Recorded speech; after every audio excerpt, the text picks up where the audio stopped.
Live from Mars Hill University here in Greater Madison County, North Carolina, this is Swain High Maroon Devil football live on the Maroon Devils Network on a beautiful Friday night as our Maroon Devils are on the road to take on the Madison Patriots. Gary Ayers along with the coach, Rod White. Coach, we see the Patriots leaving the field here wearing their red, white, and blue. We see our Maroon Devils across the way in front of our fans with the maroon and white. And I tell you what, after a week off, we're hungry for some football. Yeah, it feels like I haven't seen you in a month, Gary. I swear. I kind of wanted to hug you when you walked through the door. It's been a while since I saw you. You know, it's good to be back and have football. Our Maroon Devils are at a very good point in the season here. We're 4-0. We've played some very good teams. We've had some very competitive games, some very physical games. Matter of fact, we'll talk more about that as the night goes on. We've got a couple of guys beat up that won't play here tonight. But talking to Coach Holt, he said we did get a few guys kind of healed up. And, Coach, as you know this, as a former player and as a coach, some of those little bruises and bumps and sprains, and they really don't heal. You just hope they get a little better through the season. You're right. Once those kind of things happen, they nag the rest of the season. You try to find ways to help players adjust to it. And as a former player, you had to adjust. I mean, there was times that you got a finger broken. Okay, well, you got to adjust to learn how to play with that broken finger, or don't play. You know, and you know, most young men, they want to play, so they find different ways to make adjustments, deal with it as best you can, and just keep getting into shape. And that's what the good thing about an open week is all about. That was one of our great things. Ours mostly fell in the middle of the season, and it gave us a chance to catch our breath, get some people healed up, go over some things that we really – go back to some fundamentals, the stuff you did in the early fall, fumble recoveries, you know, catching the football again the proper way, you know, and running routes. All these things. Go back to your simple tackling drills, things like that, and just get the kids through, keep them in the process, keep them in shape, and let them get healed up. And it really goes a long way. Coming in Madison County, of course, having a tough season. They haven't scored a lot of points. As a matter of fact, their best offensive night was against one of our Smoky Mountain Conference brothers, Hayesville. They lost to Hayesville 55-20, but the other games they lost to Polk 33-7. They lost to North Buncombe 22-6, and they're coming off a loss last week against a very good Mitchell team. Mitchell's 5-0. Mm-hmm. They lost that one 29-9. So obviously that was a tough ball game. But hopefully they're not just going to put up a lot of points tonight against our Maroon Devils, because I think our Maroon Devils are playing some very, very good defense right now. Well, they really are. And, you know, we're starting to see the character of this team start to form. And when I say that, you don't know what the personality or character of the team's going to be when the season starts. It has to kindly develop itself. You have a pretty good idea because of the leadership you have on the team. And I think the tough ball games we've played in have shown us that we can do some things. We can fight our way out. You know, sometimes the wheels come off, we call it. That things you get behind in the game and you don't see any hope, and you everything falls apart. That's not happened to us, and it's really it's changed the dynamic of the players. It's changed the culture of the way they're practicing and everything. And you go up when you're playing a team that hasn't won a ball game, they're hungry. Oh yeah, and you've got a bullseye on your back. You're undefeated. They haven't won a game. They're looking to make that win, and after watching them on tape a little bit, they've got the personnel to get you. It's just that they've made some mistakes. I've never seen so many offensive formations that anybody. They really have a lot of them, and I watched one quarter of them, and they just. I don't think I saw the same formation twice. If I did, I missed it. But they may have settled down and doing less of that now. I don't know. But it was a lot of different things and a lot of different motions and things like that going on. So Coach Holt and his staff, they have their work cut out for them as far as trying to defend these guys. Yeah, and I think a lot of that comes from an old guy we've seen play and known through the years, and that's their head coach, Jamie Eckstein, an old Smoky Mountain Mustang. He was an offensive guy, and I think he likes to have all those offensive options, and boy, it can wreak havoc on your defense. Yeah, he really does, and he's kind of come up with his own mold of this thing, and he's gonna stay dedicated to it, and I'm sure he's looking for something. He's looking for that thing that's going to make them work right, but making them click, find their personality, because he's got two quarterbacks and they're both pretty good, and I understand both of them have played some, and the running backs are good. The receivers are very technically coached well. They run what we call a lot of flood routes. They put several receivers into a small area, and they throw the ball in there. And wow. That way they look at it, we got a 50-50 shot of coming out of there with that thing. So. And they have a good running back, Levi Shelton, yes. Big 5'11", 195-pound senior, 445 yards rushing, having a good season on the ground. And, I know Toby Burrell, good to have him back, and Sharon getting all the stats together. And talking about some interesting, like we say, office water cooler talk. And this is a good week for that. The Max Preps rankings in the 1A poll in North Carolina are very interesting. They have Mount Airy, number 1. We know about those those Bears up there. Tarboro, number 2. We know all about Tarboro. Mm-hmm. But then this is unique. The next 3 slots in the top 5 are all Smoky Mountain Conference teams. Robbinsville, number 3. Our Maroon Devils, number 4. Those Murphy Bulldogs, number 5. Yep. Back to back to back. Yeah. That says a lot. Well, it does, and it speaks good. I mean, if you didn't know before or in the past few years, you got to go through this conference to win this thing. I mean, somewhere along, you're going to meet up with one of these conference teams to get to the big show. It's just it's all there is to it. And so if it sorts out when playoff time comes, and I know it's a long way away, that we're not in, two of us at least are going to be in the same bracket. Then you have to end up playing each other. But it's going to boil down to it again. I mean, it's known statewide. They got to try to rank some of these other teams too, but at the same time, it's very obvious by the records. Oh, no doubt. Now, it's interesting, the North Carolina High School Athletic Association and their RPI rankings, they split it up in East and West. And over in the East, of course, Tarboro, number 1, Perquimans is number 2. But now in the 1A West bracket, it's interesting. While Max Preps didn't have Reedsville in the top 5, right. The NCHSAA RPI has Reedsville, number 1 in the West 1A, Robbinsville, number 2, Mount Airy, number 3, our Maroon Devils, number 4, Eastern Randolph, 5, and Murphy, 6. So they've got a little different wrinkle there in their rankings. Yeah, and I'm not real sure how they do that anymore. It's a shot. They used to call the coaches, because I'd get a phone call every now and then, and you can be honest with them. We feel like I tried not to poor mouth our team, but I didn't want to say we were the best coming out of the West, But when I felt like we could be, I let them know, look. And so they'd call several coaches around and try to get your feel of it. And we all just most of the coaches tried to be honest with them about it. And it's interesting. And again, in talking about a big game tonight, I think this is a big game because both teams are undefeated, even though it's out of conference. Robbinsville is playing Rabun Gap Nakuchi. Mm-hmm. Now, everybody knows where they are. They're not part of our conference, but Rabun Gap is 5-0. Robbinsville is 4-0. And, man, those are two good football teams. They are. And that Rabun Gap bunch, they're kind of like teams in the Smoky Mountain Conference. It comes and it goes a little bit down there. I used to know the coach down there, the gentleman, and we would talk during the off season about stuff because we actually tried to get get a game up a time or two, but our schedules never worked out. But it would come in waves to him, and buddy, when he had the horses, he's not there anymore. But I think some of the staff members down there were part of the program he was in that he ran, and they know if they've got the talent, they're going to use it. They're going to ride them. Oh, you said it, and they're riding it pretty good this year down there at Rabun Gap Nakuchi. Now, here's another little twist. The Charlotte and Raleigh Observer newspapers have their own 1A polls. I actually looked theirs up, and theirs is very similar to the Max Preps poll. They have Mount Airy, number 1, Tarboro 2, and again, Robbinsville, Swain, Murphy, 3, 4, 5. But then they have Drawn 6 and Mitchell, number 7, the team that Madison lost to last week. Right. So interesting wrinkle there. It is. And like I say, who knows how they get these things. I don't know if they have some computer that tells. I don't know.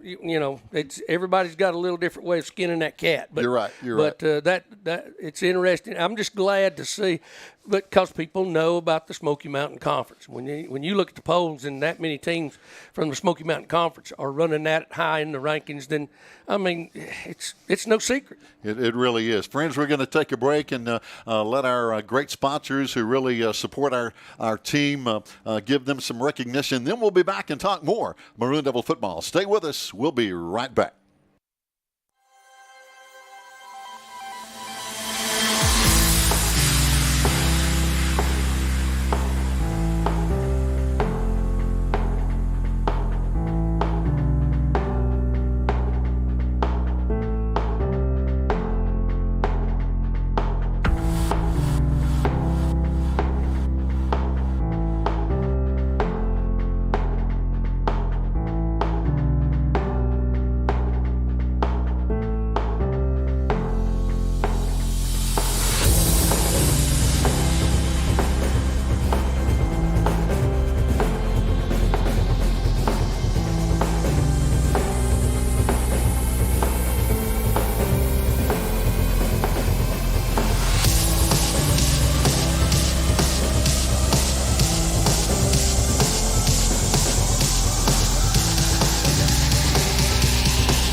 Fans, welcome back as we look out across the beautiful mountains here at Mars Hill University. And it used to be Mars Hill College, but, Coach, now it's Mars Hill University. They have moved up, and that's good to see. The Lions are moving up. Yeah, I was here when it was Mars Hill College, but I had to buy me one of these shirts last year when we had our homecoming thing here at Mars Hill University, and I had to ask the security guys out here to go check to make sure I still didn't owe for any parking tickets or they had any warrants on me over here for anything. He said he'd go check, so just to make sure. I just have a guilty conscience about them parking tickets. Well, I tell you what, if they arrest you tonight, Joe Holt, Toby Burrell, and myself, we'll all pitch in and pay your bail. Well, I brought my wife gave me some cash tonight just in case I owed for a few parking tickets. Coach Gibson paid them off for me one time, and then they threatened to take my scholarship away. So I didn't get any more parking tickets after that. All right, talking about Coach, hey, we had a chance to talk with our head coach, Sherman Holt, this week about Maroon Devil football. Here's what Coach Holt had to say getting ready for Madison County.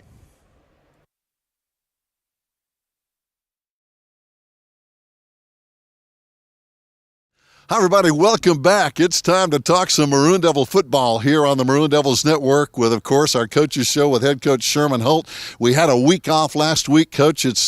I'm sure you enjoyed the week off. I'm sure some of the players enjoyed the week off. Tell us a little bit about what the guys did last week with that open date as we're getting ready for Madison County now coming in. Well, we took a lot of time to just work on ourselves, get better at football. Got some guys healed up. We had a couple injuries that we needed to get them rested and kind of get some other guys some time in practice, and so it was good just to get better at football. And, we started looking at Madison a little bit and just working on some things that we need to do better for us, and cleaning some things up. But watched a lot of film on Monday and then practice Tuesday, Wednesday, and Thursday, give them Friday off, and, just tried to heal up best we could and get ready for this second push in this season. Yeah. Coach, I know there are people you want to thank because every week, multiple times during the week, people step up and really help you in this football team, and that's so important to the overall health, if you will, of our program.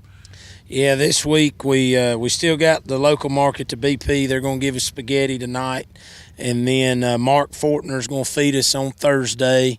And then Pleasant Hill Baptist Church is going to feed us our pregame. That's my home church. So we're headed towards Madison, and so it's on the way. And so they're going to feed us our pregame meal. And, just want to thank all the people that work with our quarterback club. Yesterday they fed us hamburgers and hot dogs, quarterback club did. So just thankful for those people. And again, just, you can't thank our community enough of what they do for us and just the amount of support that they give us.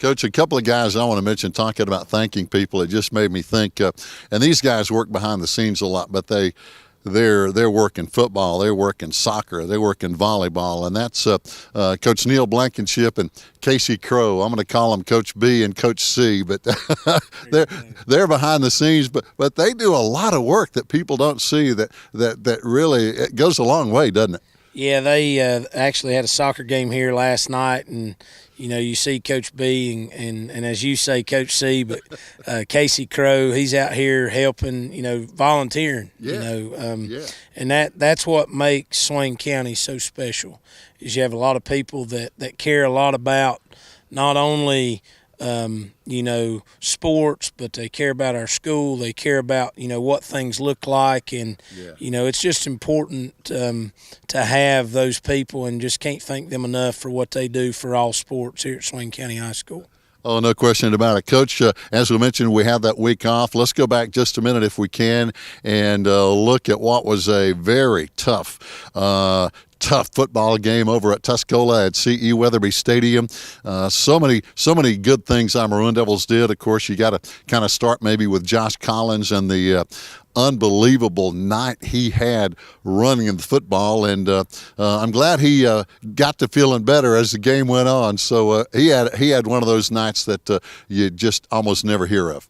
Yeah, it was as far as the stats, it was incredible what he was able to do. And the thing that I point out about Josh is when he did his post-game interview, the first thing he said was thanking those kids up front, the offensive linemen, Insay Ufert, Andres Cisneros, Trenton Jones come in the second half when Insay went out, Grady Lewis, Nolan Fisher, Drew Skaggs, the tight ends, Cole Weichel and Brandon Frost. He gave the credit to them, and of course they had something to do with that, because they're blocking up front.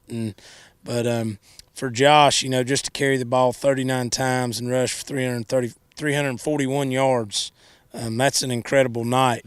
And he's a tough kid. He's got a lot of grit, and he's just a tremendous football player, and he didn't play a whole lot of defense, but he played some. And I think he ended up with 6 tackles also, and then he had the interception at the end of the game. And so he was by far one of our, best performances, that I've ever seen as a coach, individually watching kids and, tremendous ability. He's a great kid. He's a great teammate. And, you're just proud for him, but also proud for his teammates that helped him accomplish that goal. And so that was an incredible night for him. It really was, and again, congrats to all our kids. And I'm sure we talked about this a little bit. It probably was a sweet night for you, and especially Eddie West. You guys, of course, know Tuscola, so that gave it a little added extra dimension, didn't it? Yeah, I've always said it's tough to go play somebody where you've coached kids that are still playing. Yeah.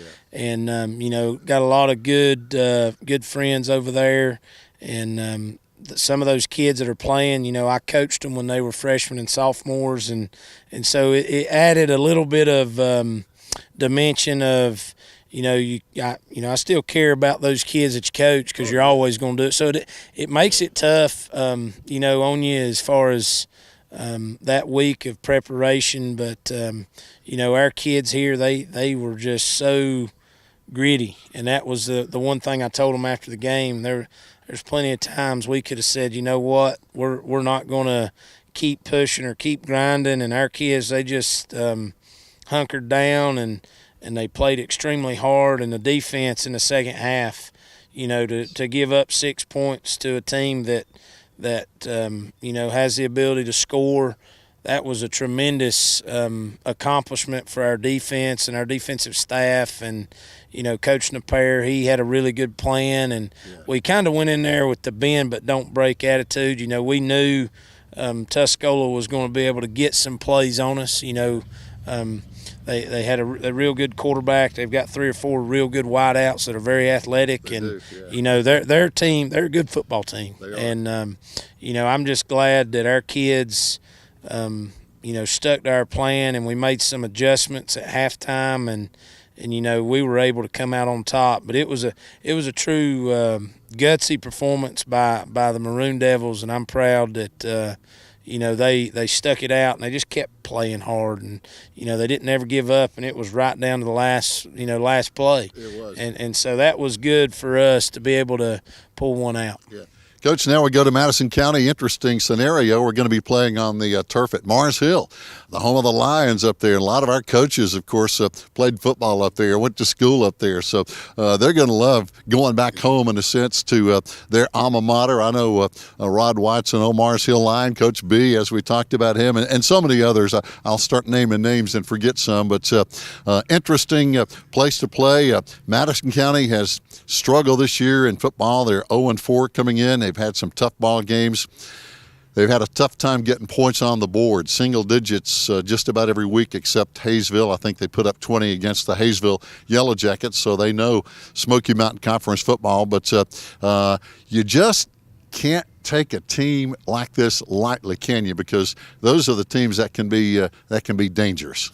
Yeah, we told our kids yesterday that you can't take anybody lightly. You can't take a week off. But the thing we reiterated is you play a team like Madison. Coach Eckstein's a real good football coach, and they've got a couple players athletically, skill positions that are really good and can make some plays. The quarterback can run and throw it, so he's kind of a dual threat type kid. And at this point of the season, we're saying, Madison's probably over there thinking, let's go be the first ones to knock them off. And so they got a lot to play for, sure. And so it's one of those things where, our focus has got to be good, and, we got to still, install the game plan, execute the game plan at a high level. And, you talk about playing at Mars Hill University, that's real good for our kids. I think that's something that, unless you're playing in a state championship, there's not many high school kids that get to play at a college stadium. And so it's a good opportunity for us, and we're excited about getting to do that. And, just got to have a good week of practice and continue to get better.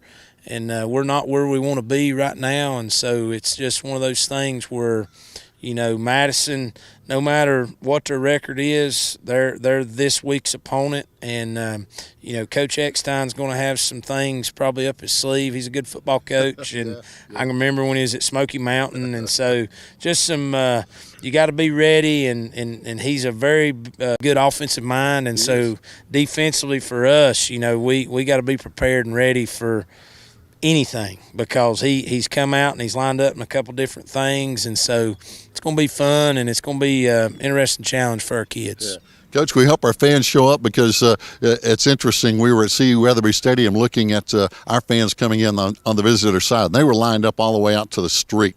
So we had a great crowd at Tuscola. I hope that crowd will follow us again to Madison County before we come back home with Andrews to open up a conference play the following week. So be good to have those folks with us again. Yeah, it's always good when you got a good support system. And the one thing in some of our coaches that like Coach Rose and Coach Hyatt and Coach Stevenson, some of those that played in the late 80s on those championship football teams, they were talking about when our crowd was getting into it and how loud it was. Yeah. And it was a great atmosphere, and, our people traveled well, and we thank them for that. And, just come on out Friday night in Marshall and, at Mars Hill University, and watch a good football team play, and support your Maroon Devils. It's always good. It always is. Fans, don't forget, we've got a big one this week, our final non-conference game, those Madison Patriots at Mars Hill University. That's right, going to go up there on the old Lions football field. A lot of our coaches played football up there. We hope you'll be on the road to follow us to take on Madison. And then get ready for next week, homecoming with Andrews, as we come right back here to Swain County Memorial Stadium and Boys Dietz Field. And, of course, we're going to be there every step of the way at Madison. Back home here with Andrews as we get ready for more Maroon Devil football right here. Join us on the Maroon Devils Network.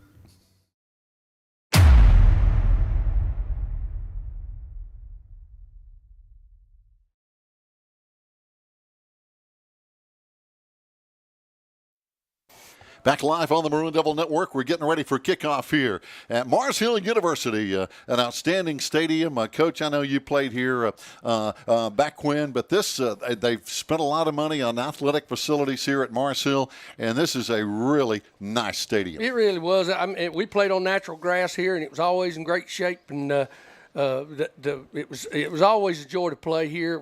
I can remember 3 snow games I mentioned to you earlier on this field I got to play in, and it was a good several years here I had. Oh, no doubt. We see over there in the background, we can see the baseball field, which is really an outstanding baseball field over there. You can see the fence kind of over there, and it's always kind of like it when you've got athletic facilities like this that are kind of close together, and fans can get around. They know where everything is. Yeah, they don't have any more room around here. They got to make do with what they got, and so that baseball field was turned an entirely different direction when I was here. Wow. The home plate was in a different place and all this other stuff, and but one of our practice facilities was down below the baseball field there, and so we were all over this place. And talking about, we mentioned this earlier in the pregame show here, we've got a couple of guys dinged up. Our starting quarterback, Reese Winchester, not going to be able to play tonight. We understand he turned his ankle this week, and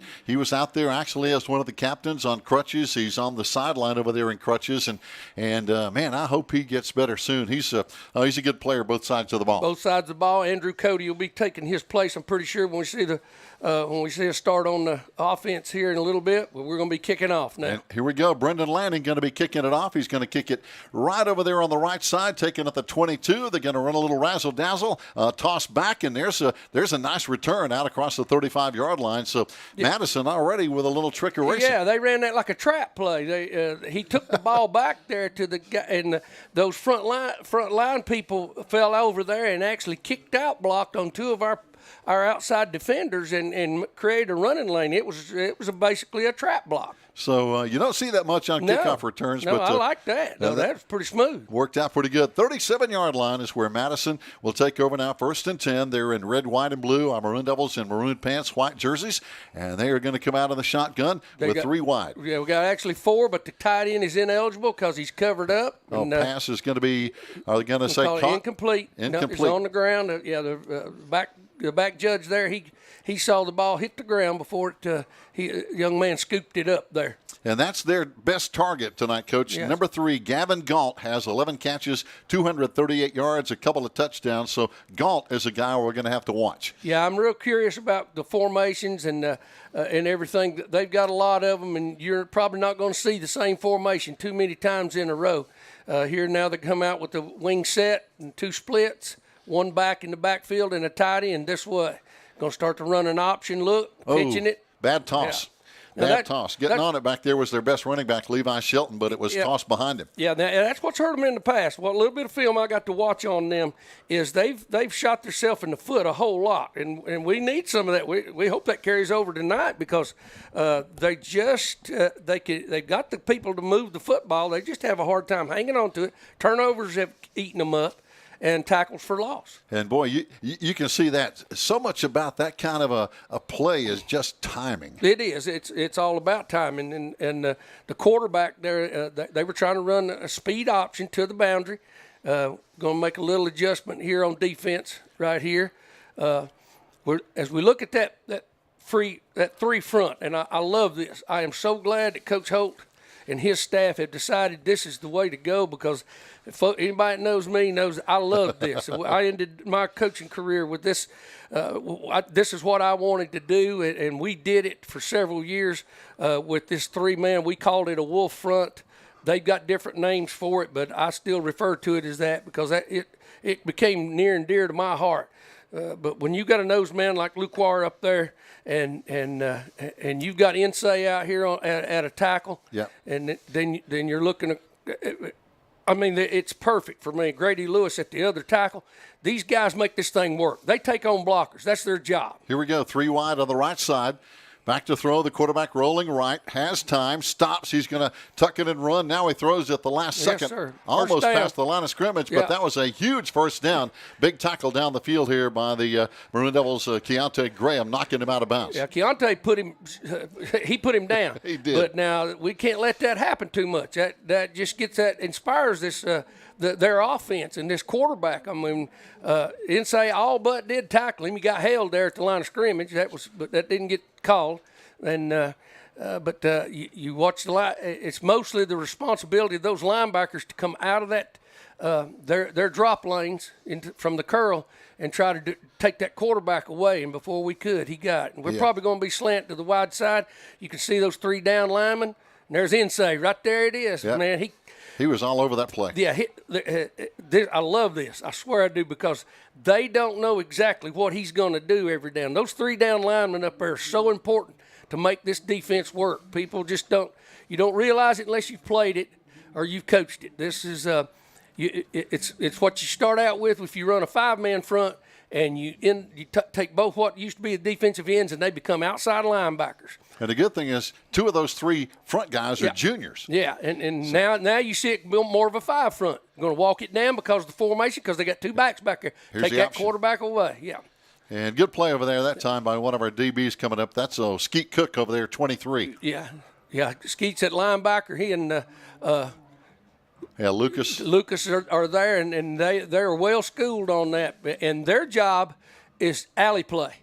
There'll be an alley open up in there, and they got to find those alleys. And when they see that first alley, they got to get in it and look at that hip of that running back, and that's where they're going. And Lucas really calls the plays on defense. Yeah, he's giving the strength calls. He's giving telling them exactly where they're lining up because they will adjust those linebackers. Yeah, as you see right there. 3rd and 7. Into the flat they go. There comes the linebacker off. There you go. Good play again. You saw Lucas come out of coverage and then attack that linebacker, because we can't depend on that defensive tackle to hold that contained for very long. He's a pressure guy. He tries to contain him, but if he's stunting down inside, then that linebacker's got to come out of coverage and put pressure on that quarterback, and that's exactly what Lucas did. Great play there. Corey Stillwell came up from his safety spot, and Josh Collins over there, one of our linebackers on this side. They really blew that play up. Now it's 4th down and 7 to go at the 40-yard line. They're in 4-down territory, so, Coach, they're going to go for it here on 4th down. Well, they don't have anything to lose. No. And they don't teach a whole lot of different blocking schemes, as you can see up front, up there. They're going to do a lot of basic, fundamental zone blocking. They're trying to get us to jump off sides right there. Yeah, LD did a great job of holding back. He's supposed to be seeing that football, which he did. We're coming this way. Here comes the pressure. He pitches it, and bang. Oh, there again. There's Josh Collins. That's our ball. And a whole host of Maroon Devils coming up over there. Again, Lucas Sutton on the tackle, Keontae Graham. We had a lot of people to the football. When you see 6 Maroon helmets, I used to count. I used to stop the film in front of the players and count how many Maroon helmets we could get to the football and shame the ones that didn't get there. Even if they, well, Coach, I was playing corner on that side of the field. I don't care. I want to see you into the picture. And the kids, they understood why after a while. That more helmets we got there to that ball, we were getting stuff done. No doubt. Our quarterback tonight, of course, in the place of our injured Reese Winchester, is going to be number 16. You're going to see him right there under center. Andrew Cody, only a sophomore, good player on both sides of the ball as we come out on the eye.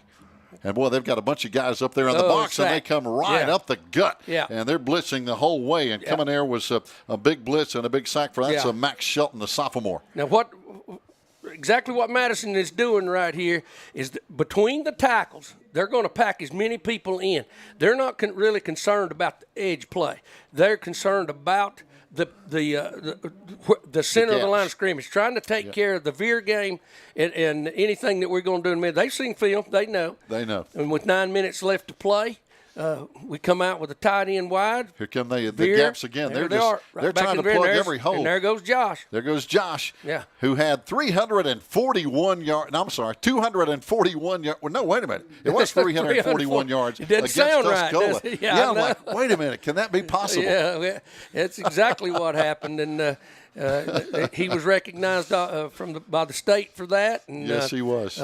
He's making people take notice, and I asked him at practice, and he said when he fumbled that football against Tuscola, he had to find a way to win, and he did. He always has been a great player, but he's found a whole nother gear. Here we go. 1st down and 10, 8:28 to play. First quarter, I formation. A lot of guys in the box for Madison. Oh, there's another big Josh Collins run down the right side. He's going to take it all the way home for the Maroon Devil touchdown. I wish we had instant replay. If you could have seen our offensive linemen, they went to work because after watching Tuscola, they still weren't happy with the way they were blocking, and I didn't blame them. They were not getting those trap blocks. They were one lick people and turn around and see where the ball was. I saw bodies getting driven to the ground. That inside, I don't want him trapping me. Yeah, there was a big hole around that side. Yeah, he knocked him winding, and that's what you do with that. All them people in that box between the tackles, you knock them out of there. Brendan Lanning on for the point after touchdown. He kicks it up, a line drive, and it's going to be. Boy, it barely got through there, but it got through. Yeah, he made it. 8:16 to play. We're in the first quarter here from Mars Hill University. Beautiful venue, and our Maroon Devils on top 7-0. We'll be right back on the Maroon Devils Network.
Fans, welcome back. Our Maroon Devils on the scoreboard first with a 7-0 lead. 8:16 to play first quarter. Brendan Lanning's going to kick it. And let's see. It'll be a penalty. Well, he was trying to squib kick the ball, and he missed it. He missed it. He wanted to hit the top of the ball and take a big jump into the middle of the field. And I've seen that happen. You just whipped it. Yeah, when you whiff it because he's trying to hit that the very top third of that ball, and if his foot doesn't approach it just right, and he's trying to hit it with some velocity, right where you see that stripe on the top of that ball is where he's trying to hit to get that ball to run like a rabbit down the field. It makes it hard to handle. And he just missed it. All right, we'll back up 5 at the 35. Try it again. Back deep is going to be Chance Penland and Cade Woody now for the Madison Patriots. Brendan, he gets a good foot on this one. It's going to be taken at the 22-yard line, 25-30. Here come the Patriots. We got them against the boundary, Coach. And I tell you, when they run to the sideline, that extra sideline really helps on your kick team. It's perfect because when you kick it to one side of the field, I've said this before, and I know people get tired of hearing me say it, you're defending 2/3 of the field. You don't have to defend the whole field. If you got a kicker and put it in the end zone, put it in the end zone. If you don't, then pick a side of the field and squeeze your people down and dare them to try to get back out to the wide side of the field and put some of your fastest people to the wide side of the field. You said it because when you get them on that sideline, there's just nowhere to go. That's your 12th man. He's run out of room. Here we go. Patriots back with the football. First down and 10. They're at just inside the 35 at the 34-yard line. All right, we're seeing the tight end over here.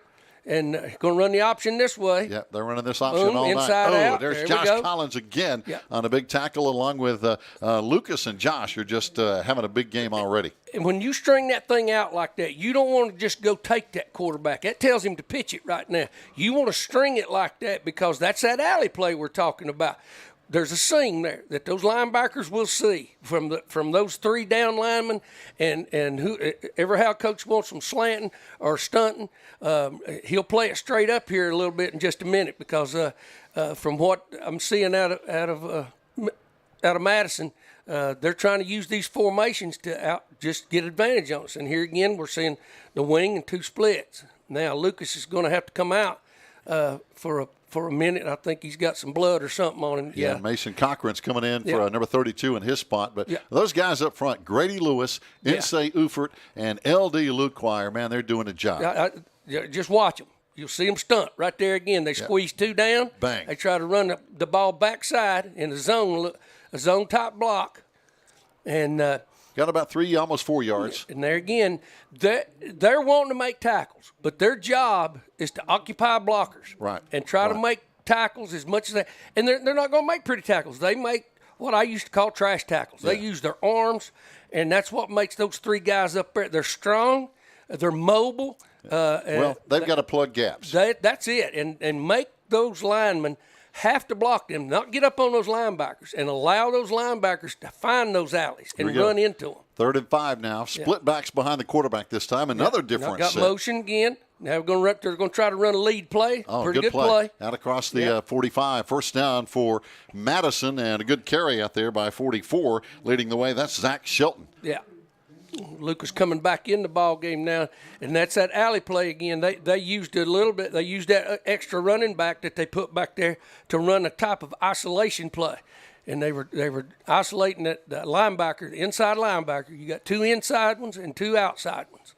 So now Madison again split backs behind the quarterback. They've been in the shotgun all night. Yeah. Got a wing on the right side. Now here's a little different look. Look how tight those linemen are. They're taking that whole interior and squeezing it down. They pop it outside, and they got a little bit of outside room on us. Coming over there on the tackle for the Maroon Devil defense is going to be Skeet Cook again and Corey Stillwell. And also over there helping out is going to be Andrew Cody, our starting quarterback tonight. So we've got guys who play a lot of football, Coach. I mean, this is nothing new, but some of the guys who play both sides all night. Yes, and that's just the way it is. It's 1A football. Yep. And Madison does something a little different, too. If you look at their center right there, you'll see him. He pulled on that last play. They try to pull him out of there and let those 2 guards take care of that nose man there. And another squeeze down front. This is an old tight 50 look. Yeah, pretty good blocking there as they get a first down inside the Maroon Devil 40-yard line. Going to spot it at the 39 of Swain High territory now. First down and 10. 5 minutes, 20 seconds to play in the first quarter. 7-0 Maroon Devils. And right now we've got to figure out kind of the tempo of the way they're running their offense. Yeah, I think this time you'll see us open that up just a little bit with those 3 defensive linemen. We're not going to squeeze it as tight this time. There you go. Now we're going to spread it a little bit. We're going to take advantage of the tackles now. Yeah, I got a wing right side. Because he's looking in the gap. We go into the gap. There's the alley right there. Lucas is right in it. Boy, Lucas did a good job. He stepped right in front of that quarterback. Yeah. And right there in front of him was big Grady Lewis. So, again, a lot of hats to the football. That's it. You got to keep more and more and more there because Madison, they've run the ball a lot. I've seen them throw it more in some of the film I watched on them, but right now they're pretty satisfied running the football, and they're gaining a little bit of ground. Yep, running that option. 2 running backs back there again. They've been running that option just about every other play. Yeah. 2nd down and 7, got a man in motion. This time they're going to hand off and try to come the other way. And boy, Josh Collins says, not on my watch. No gain on the play. Josh saw that coming, and it's one of those things that it don't take you long to see it. When he steps one way and comes back, it's a counter move. And when that helmet goes one way and then all of a sudden it's flashing back, something's happening. So now 3rd down, and the Patriots need 7. Again, they're in 4-down territory at the Maroon double 36-yard line. We have just under 4 minutes to play in the first quarter, 7-0 Maroon double lead. And that clock's running pretty fast because both teams are running this football tonight. Running the ball. And Twins left side, we haven't seen that one. Yeah, Twins left side, got the wing over there, one back set that way, pretty much going to fake it and run. There's flood routes right there, right over the top of that's the outside linebacker's responsibility, and quarterback put it right on the money, right where he needed to. And a good reception over there. That's Cade Woody, one of their seniors. And, again, he put it only where that guy could catch it on the field. Yeah, that's one of their favorite routes. Like, as you could see, they had 3 route runners all on that sideline, either breaking from outside in or inside out. And he picks a spot and throws it to them. So now at the 27-yard line, now the Madison Patriots threatening at the 27, 1st down and 10, 3.5 minutes to play here in the first quarter. Let's see if our Maroon Devil defense can stiffen up. Now, they like to run the back out of the backfield and throw it to him in this look right here. They're not going to this time. Here we go. With this time they hand it off out of the backfield. It's going to be Max Shelton, one of their lead running backs this season. That's another lead play that's designed to try to get to that outside linebacker and keep him from running that up in that alley. And so far, their offensive line play has been pretty solid for the Patriots here tonight. They get in there tight. Their splits are not very big. They got they're not very tall players, but you can see their line splits there. They're tight, and they just get foot to foot, and they just pretty much zone and wedge block you out of there. 2nd down now. They need about 7. There's no traps to them much or anything. Oh, they try to jump outside. Got to make that tackle, Lucas. Yep. Boy, he turned him back inside. He was in that alley, but you got to make that tackle. You got to make that play. So now it's going to bring up a 3rd down. Line of scrimmage this time it's going to be at the 21-yard line. They've got to get to the 17 for a 1st down. 3rd down and 4. Just over 2 minutes to play. Here in the first quarter, a beautiful night for football. Man, I'm glad it cooled down some, me too. I'm tickled to death. And so are the players. Right. I guarantee you they're glad than we are, if I can say it that way. You said it. This time they're going to wing on the left side. Backs right behind the quarterback. Yeah, tight end on the right, split on the left, counter, isolation. Look now. Boy, that's a talking about plugging the gap. There was LD right in the center of that thing. And like I said, they can't handle it. He's stronger than that center. And right now, if they try to block him one-on-one, it's not going to matter. Now, I was watching their kicker before the ball game, and he was warming up at about this distance. Now, whether he hits this one or not, I don't know. But with 1 minute and 30 seconds left to go, he's going to attempt this one. He's got a good leg on him. Yeah, he's 1 of 2 this year. He hit one from 32 yards. Yeah. This one's 40 yards. Yeah, I don't know that he'll make it, but he could drive it pretty good. There it goes. He's got distance. Yep. It's good. Yeah, that's 40 yards. That's his long of the year. He was 1 for 2 coming in. His long was 32 yards, so that's a pretty good weapon. Yeah, it is. Like I said, I just watching him warm up a little bit. I like to watch the kickers and the punters just to find out about him because you don't get to see them that much on film, and he nailed that one. No doubt. 1:13 to play. We'll be back as now we have a 7-3 Maroon Devil lead in the first quarter. Stay with us.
Fans, welcome back as the Patriots get ready to kick off. Hey, we want to send a big shout-out and congratulations to our Maroon Devil volleyball team. Big win over Robbinsville last night at Swain County High School. And Coach, Robbinsville's an outstanding volleyball team, but a great win for our volleyball team last night. Exactly. My wife went to it, and she got a chance to see it. Oh, this one's going to go out of bounds, so we'll get a good situation here. We'll have it up at about the 30, 35-yard line. But again, our volleyball team is going to be back in action Monday. Here's the schedule for the next few days. Volleyball will be hosting Hiwassee Dam on Monday, at Andrews next Tuesday, and then next Thursday we're going to be hosting Hayesville, coming off a big win over Robbinsville. Other activities next week: boys soccer Wednesday at Tri-County.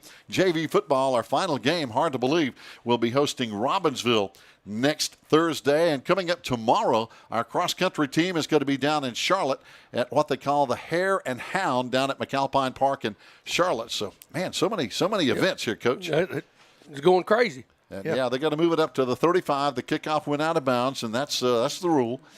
So we're getting it in pretty good shape here. Yeah, we need to just mount a drive again, and Josh has already got over 60 yards, I believe, and 2 carries. So, man, that's like a 35-yard average. Yeah, we may see James Stroman here with the ball just to catch him off, because we've got an unbalanced line over there. There's another trap block, and they catch us from behind this time. They hit him in the backfield. Yeah, they come off this edge out here. Number 40 did for Madison, made a good play. Yeah, great play over there. That was Tanner Blackwell, one of their junior linebackers, 6 foot, 185-pounder. Yeah. And we lost a yard, but still on 3 carries, Josh has 68 yards. Yeah. And man, what a year. Yeah, we'll see what happens right here. We're going unbalanced again. This is just something I guess Coach Holt wants to. This was part of some of the package. Unbalanced simply means we got 2 tight ends on the same side, trying to run the veer, and man, they're trying to take that center out. Yeah. Well, they're putting so many people up in the box right now, Coach. They're just right now. They have more numbers up front. That's it. They've seen enough of this veer game on film, and they're not really worried about anything else that's going on. They're going to try to take that veer game away and say you maybe run some traps. You may be able to throw the ball some against it, but we're not going to let you run that veer. This time coming out left side, James Arch here wide left. Everybody else in tight.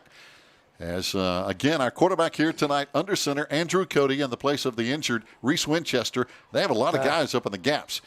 Yeah, we moved on the line of scrimmage there. So it looked like we had some movement up there on the line of scrimmage. I couldn't tell exactly who it was because we've got 4 down linemen on one side of the football and 2 on the other. And that's the end of the first quarter here from Mars Hill University. Our score after 1, our Maroon Devils lead 7-3. We'll be right back on the Maroon Devils Network.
Fans, welcome back. Our Maroon Devils trying to get rocking and rolling. Here comes Josh Collins, left side, first down into Madison territory. He lowers his head and gets about 5 more yards, Coach. And I tell you, Josh runs with abandon. That's a student body sweep. If they're going to pack that middle, take the veer game away, then you get to the edges. And we've got Josh is back there. He's seen it before. And they want to keep packing the middle there. If Madison does, then when they're putting there again, it's almost like we saw from Tuscola. They're putting 7 people up there in the box. Yes. Or more and just take the Veer game away. Opened up the wrong way. Oh, boy, they did. Oh, ball is loose, and Madison's going to pick it up. We lost the football in the backfield. Madison has it inside the 50-yard line in Maroon Devil territory, so the first turnover tonight. Yeah, first turnover. First game for the quarterback. He opened up the wrong way, tried to tuck the ball and get himself out of trouble as much as he could, and got the ball stripped. Yeah, tough break there for the Maroon Devils. A couple of other scores around the area tonight. As we mentioned, one of those interesting games, Raven Gap and Robbinsville, they're tied 0-0 at the end of one. Right now, Murphy leads New Faith Christian Academy 7-6 in that ball game. Cherokee is open tonight. And now Madison with the football. Again, they've moved it some, but only 3 points on the scoreboard after one quarter. And they look to the sideline for the play call. This time our Maroon Devils going to have probably 4 or 5 guys up on the line of scrimmage. As we're going to give them that 5 look. And what you'll see Grady Lewis take one area or the other. Got a timeout. Yeah, got a timeout call now. Madison calls a timeout with 11:23 to play in the second quarter. As again, Jamie Eckstein, a lot of you Maroon Devil fans remember when Jamie played up at Smoky Mountain High School. And he's been around the area coaching for a long time. He's been in the game a while. Yes, he has. And he's always been a good coach and enjoyed being around him. Yeah, he loves offense. And he's looking at the scoreboard and trying to talk to his offense right now. And of course, our Maroon Devil defense is, it's, if I'm the opposing offense, this is not a defense I want to see every Friday night. No, it's not. It's a good defense. Yeah, the way that it's designed, and I guess that's why I loved it so much, because I started out playing a 50 front back in the 70s in high school and then through college, and the 4 fronts came along, and I wasn't stupid because offenses seem to get ahead of defenses sometimes, Gary, and so you have to make adjustments. But when we started seeing more and more multiple offenses, we went back to the 50 principles, but with only 3 down linemen. There you go. And there you go back because you can always walk them linebackers up and turn it into that 5-man front like we did right there. And we got him in the backfield. Yeah, we turned him back inside. Yeah. Lucas did a good job turning him back in, and coming up there was a good stop by 82 Brandon Frost. Yeah, Brandon was out here on the edge, had to make a trash tackle and hurt his arm a little bit. He's shaking it off. And what I mean by that is you got a blocker right in the center of your chest. You got to get something on that running back. You got to get something. You can't just fan him and let him go. So players will attempt to grab hold with one hand of anything they can. Now, that's not the way you want to make a clean tackle, but you got to make the tackle the best way you can. Yeah, and Brandon did that, and we can see him kind of shaking his arm and trying to get that pain out of his arm. Second down and 10, no gain on the play. All right, got a wing tied into this side, wing motion, going to run that little bit of isolation look, and there it is. They're kind of tackling us in there. I hope at least one official will see it in there. When you see those arms wrap around those white shirts and pretty much form tackle them and trying to drive them back.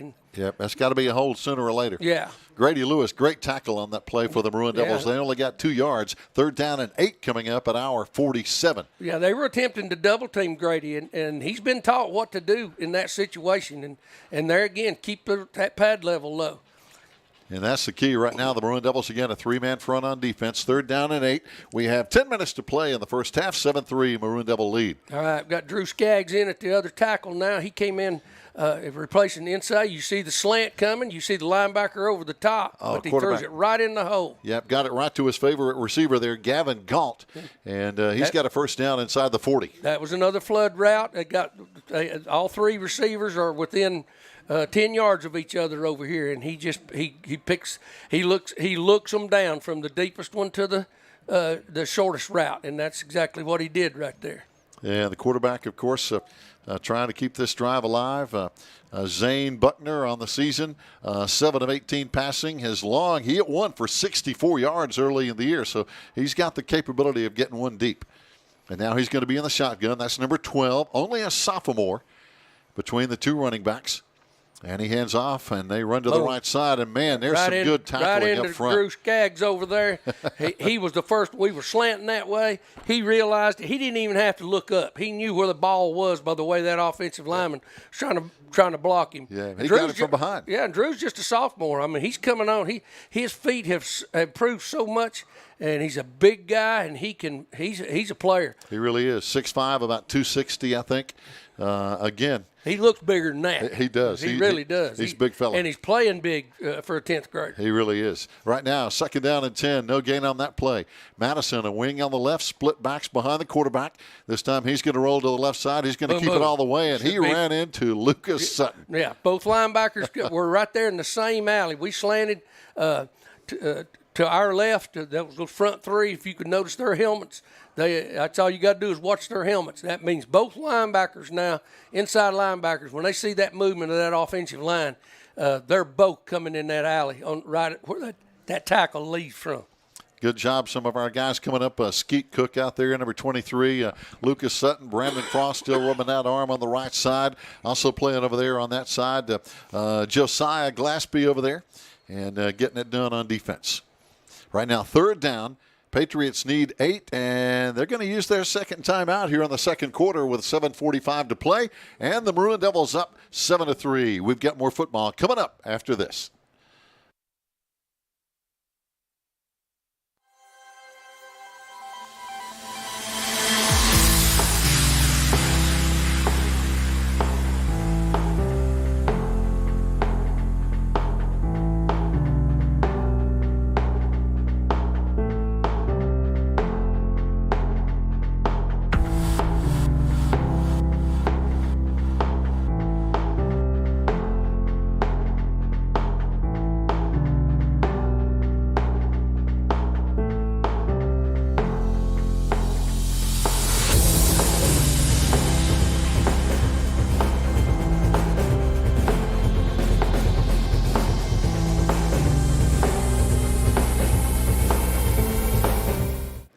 Joe staring. Welcome back here on a Friday night.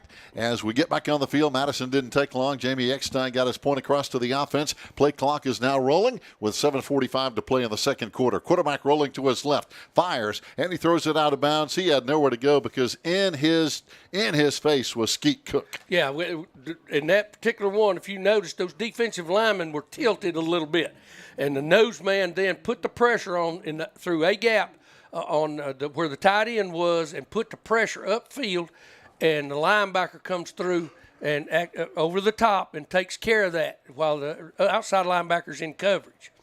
An update, Raymond Gap now has scored to lead Robbinsville 7-0, 6:50 left to play in the second quarter, and that's a good ball game. Now they're going to try a 51-yard field goal. You got to play a fake off the bat here, but let him kick it and see what happens. Not going to make it. Nope, didn't make this one. All I mean, right. He had a pretty good leg on that one, Coach. It just went wide right on him. Yeah, he kind of hooked that one. Yeah, he did. That's a golf term I learned back when people would let me play golf. They don't even call me anymore.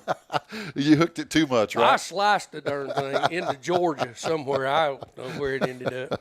I tell you, golf can be one of the most – I played today. It can be one of the most enjoyable or one of the most frustrating games in the world. You can have it. I'm just going to tell you, brother. It's a crazy game. All right. So now after the missed field goal, our Maroon Devils will have it 1st and 10 at the 20-yard line. 7:36 to play with a 7-3 lead. Let's see if we can hang on to this ball, drive down, and get some more points on the board. Wide right this time is going to be James Arch. Everybody else in tight. Now they've opened that middle up. Okay, you're going to see linebackers blitzing. 35 right off the nose. Here comes the toss. Out to Stroman. Josh forced out of the over on the sideline. And, they really – Stroman this time. That's right. That's James. They strung it out, but we still ended up picking up about 4 yards off of it. And, I mean, that's a veer play for you. But their look was different. It was. They've got out of that bunched front, that 7-man front, and they're playing a 4. Now, this is what I saw from them. I think early in the ball game they just said, we're not going to let you run that veer constantly down our throat. So we'll see them get in and out of that 7 front now that they have it. Here they go with the wide gaps again. Yeah. But the linebackers walking up pretty close. Yeah, now they're going back to that 7 front there. Split backs for the Maroon Devils. Split 6 this time. Boom, hand the ball off. Here we go. Into the secondary. There's Stroman. James again with a first down at the 43-yard line. Outstanding run. Boy, they did. They tried to rip that ball out, and those defensive backs are taught to do that, aren't they? They do, and you can see already that after one fumble. But we blocked that perfectly. That veer lane, and Coach Holt and his staff worked on that exclusively this week with the running backs. Just how tight do you run it? And if y'all saw what James Stroman did right there, that's as tight as you can get it. He runs right at the guy who's going to be double teamed or comboed. I'd still call it a double team, and then he's gone. Here we go. Maroon Devils split backs. Drew back to throw. Down the middle, up for grabs, and it's going to be intercepted. Just in front of our receiver, Corey Stillwell. Coming up with the pick is going to be Josh Smith, and he barely took that away from Corey Stillwell. Yeah, he just went up. It was a jump ball, and he went up and caught it, and actually one-handed it till he hit the ground and then pulled the ball in. He did. That was actually a very good play over there by Madison's number 25, Josh Smith. As he came down, the ball just stayed in his chest for the interception. With 6:25 to play, Gary, Madison's whole concept right now is try to drive this football. I don't see them trying to come up and try to big play us.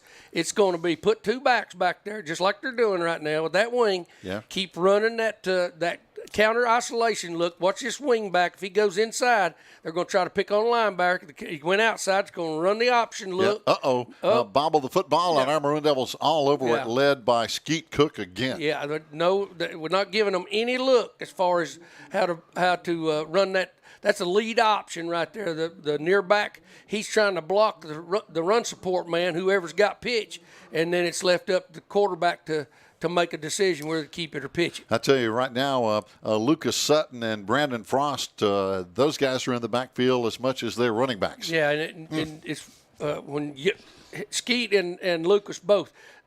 Skeet's just a sophomore, and he's learning in a hurry. He's very coachable. I enjoy coaching him sometimes at practice, and he's learning this game. He really is. Brandon Frost over there on this side as the defensive end. Josh on the other side. And again, Skeet and Lucas in the middle. Mm-hmm. Back to throw, down the left side, way over everybody's head. And that's probably the wise thing because he was throwing into double coverage. He really was. And we put a blitz package on him right there where we slanted those three down linemen one way and brought the inside backer over the top the other way. And that takes care of two things. If they want to try to throw the ball going to the wide side of the field or if they want to try to run it. And, boy, I tell you, great coverage by Andrew Cody. And Josiah Glaspie is such an athlete. It's hard to get by him. I'm glad he's healthy. He is. Yeah. And back here, you got Drew Cook back there. He playing both ways tonight. He's trying to help his team out as much as he can and do what he needs to. Wing back. Now here comes that isolation look. Bang. You see him up on the linebacker right there. Trying to hold him. Running hard. Yeah. I tell you, he just won't go down. And, again, the hard running there by Levi Shelton. He's their main back this year. We got Lucas is down on the ground. It looks like he's injured. And that's not a good thing. No. He's one of our leaders on defense. And here comes Kerry Powell and the coaches to and that's who they were isolating on, so I don't really know what. It looks like his right knee or right hamstring. Yeah. And, boy, he's in pain. I can see by the way he's moving his left leg. He's hurting.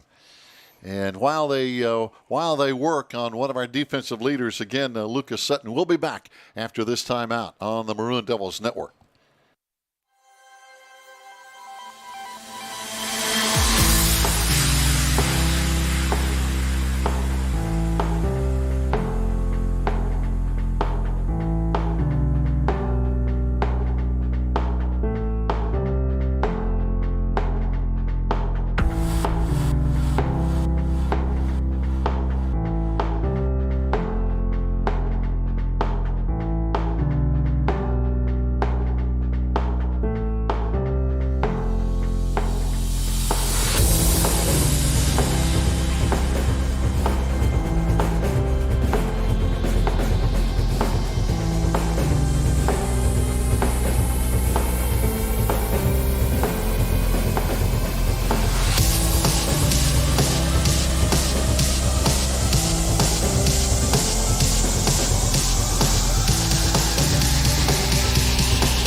Fans, welcome back. I want to give a big shout-out to the Madison High football team, Coach. When Lucas Sutton was down there injured, the entire Madison football team came over here, hit a knee, and prayed for Lucas. Yeah, that just shows you, I mean, they're mountain young people too. So yeah, and that was great character, and we're going to be called for offside. I think Insay got a little eager there. It was 4th down, and they tried that before, and we didn't jump. Yeah, that's kind of out of character for Insay. He's usually a little more disciplined than that. He's got to start watching that football more, and you got to remind each other out there on the field. I used to always try to coach and tell our kids, tell each other, tell the down and distance. We'd call it out on the field, whether it be because people, that's an easy way to get a first down. Oh, you said it. Now, by the way, coming in now for the injured Lucas Sutton, Mason Cochran, number 32, a junior, in there at linebacker. He's in there again, kind of in the middle with Skeet Cook. They're right behind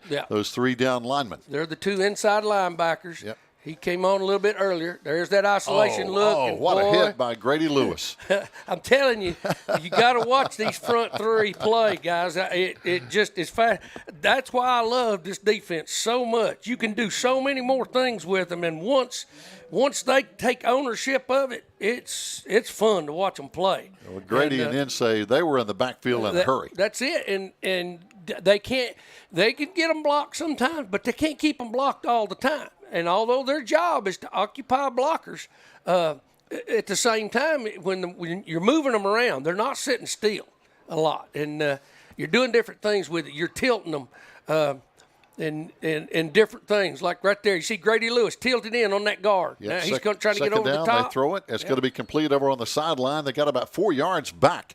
And it's going to be spotted at the 49-yard line. Yep. It's going to bring up 3rd down and 10, though, Coach. They've still got a ways to go. Yeah, and we've got approaching 4 minutes yet to play. So it's 3rd and 10. Wide side of the field is away from us here.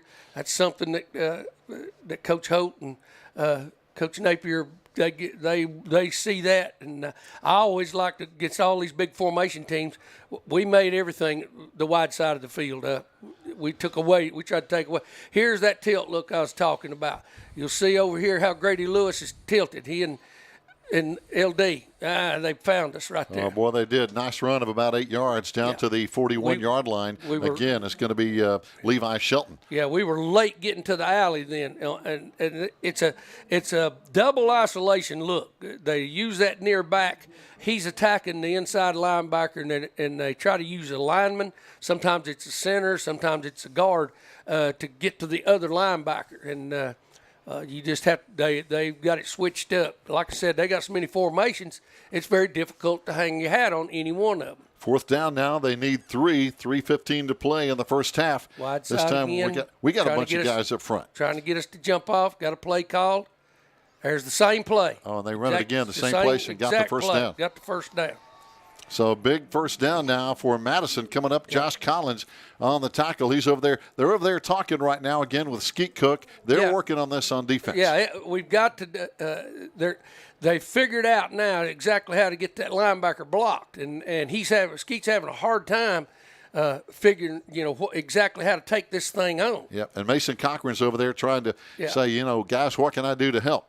As they're in the middle, so Mason looks over to Skeet. Now Skeet looks like is maybe calling the plays. Here comes Mason, and they run by the left side. Yeah. And again, they pick up a big chunk of yardage down near the 30. They're going to spot it at about the 27, 28-yard line. 2nd down and short. Yeah, Madison's got nothing to lose. They'd love nothing that better to get this thing in, be ahead at halftime. That would be a first for them with approaching 2 minutes left to play. They're going to try to eat these 2 minutes up. And 2nd down and 3, they may take a shot right here. No doubt. Down towards the end zone, and then come back and run that same play. But it looks like they're going to run the same play again. Just watch the wing back and watch the running backs up into the line of scrimmage. Right there. Oh, they fumbled the snap. They fumbled the exchange. We got it. And the Maroon Devils have the football again. The quarterback couldn't make the connection with Max Shelton, the running back, and it popped out. They came back to just ran it out a different formation right then. The same exact play to the same side to try to, they got nothing to lose, and why not? If it's working for them, run it. And a different back, Coach, and that exchange didn't work. No. And because they had used 22, Levi Shelton, this time they went with Max Shelton, both the Sheltons, and that ball just popped out. And that's a big break for the Maroon Devils now with 1:49 to play before halftime.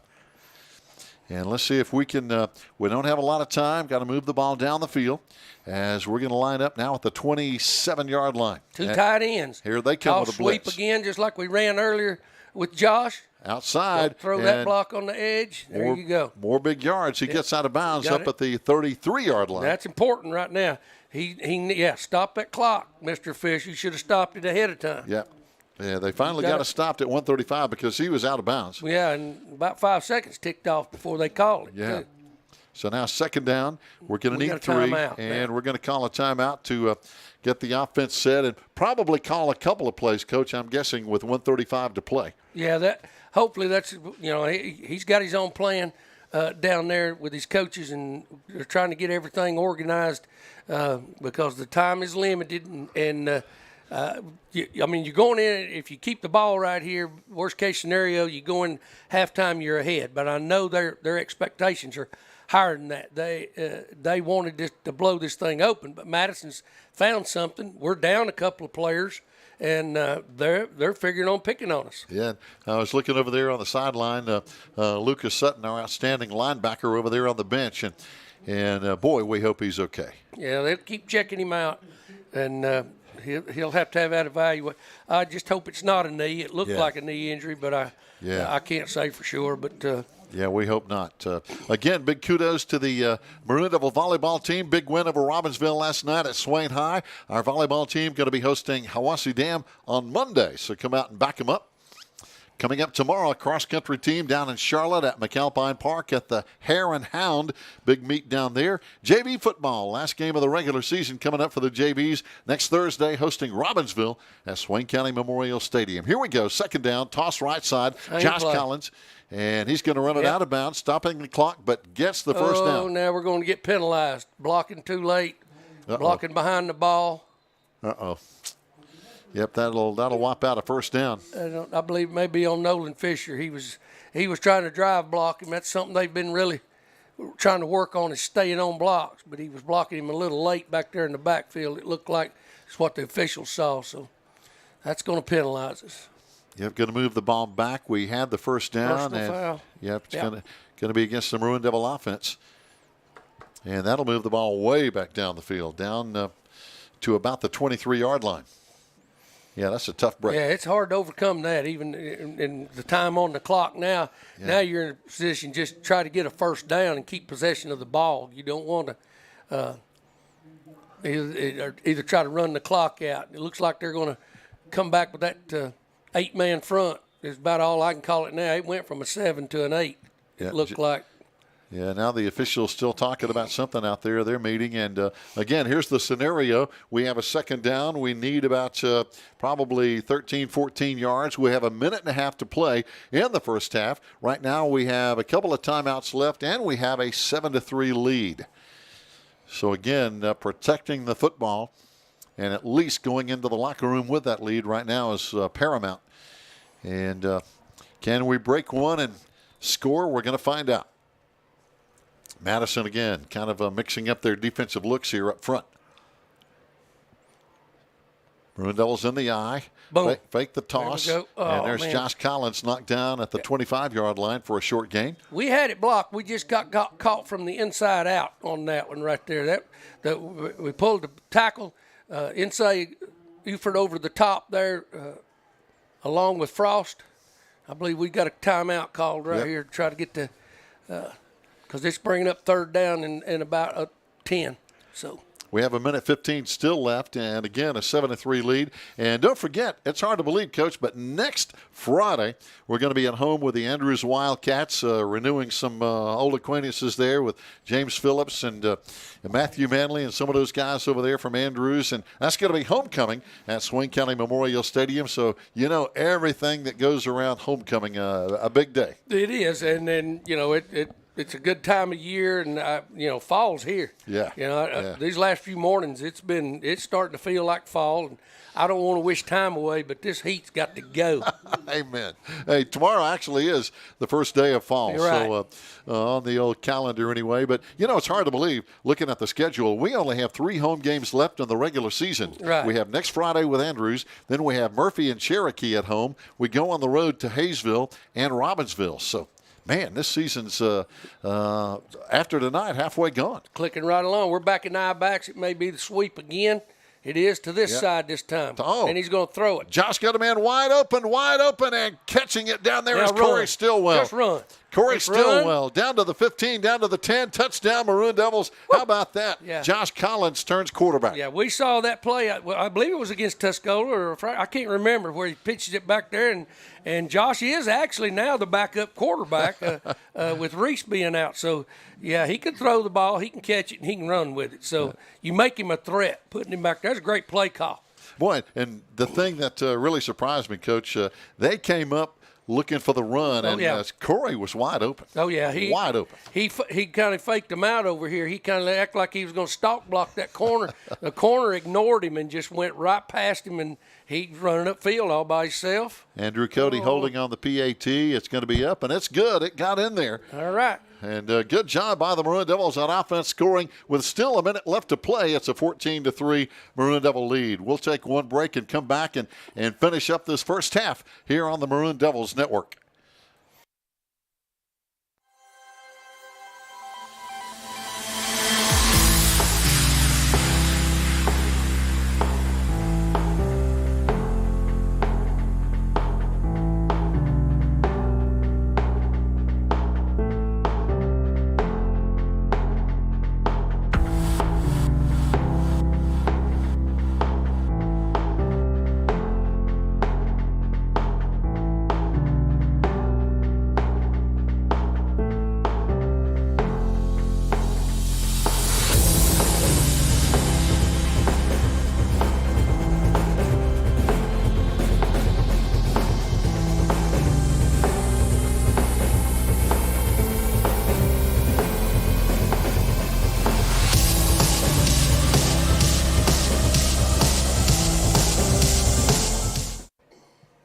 Fans, welcome back. Our Maroon Devils will kick it off now with a 14-3 lead over Madison. 1:01 to play in the first half.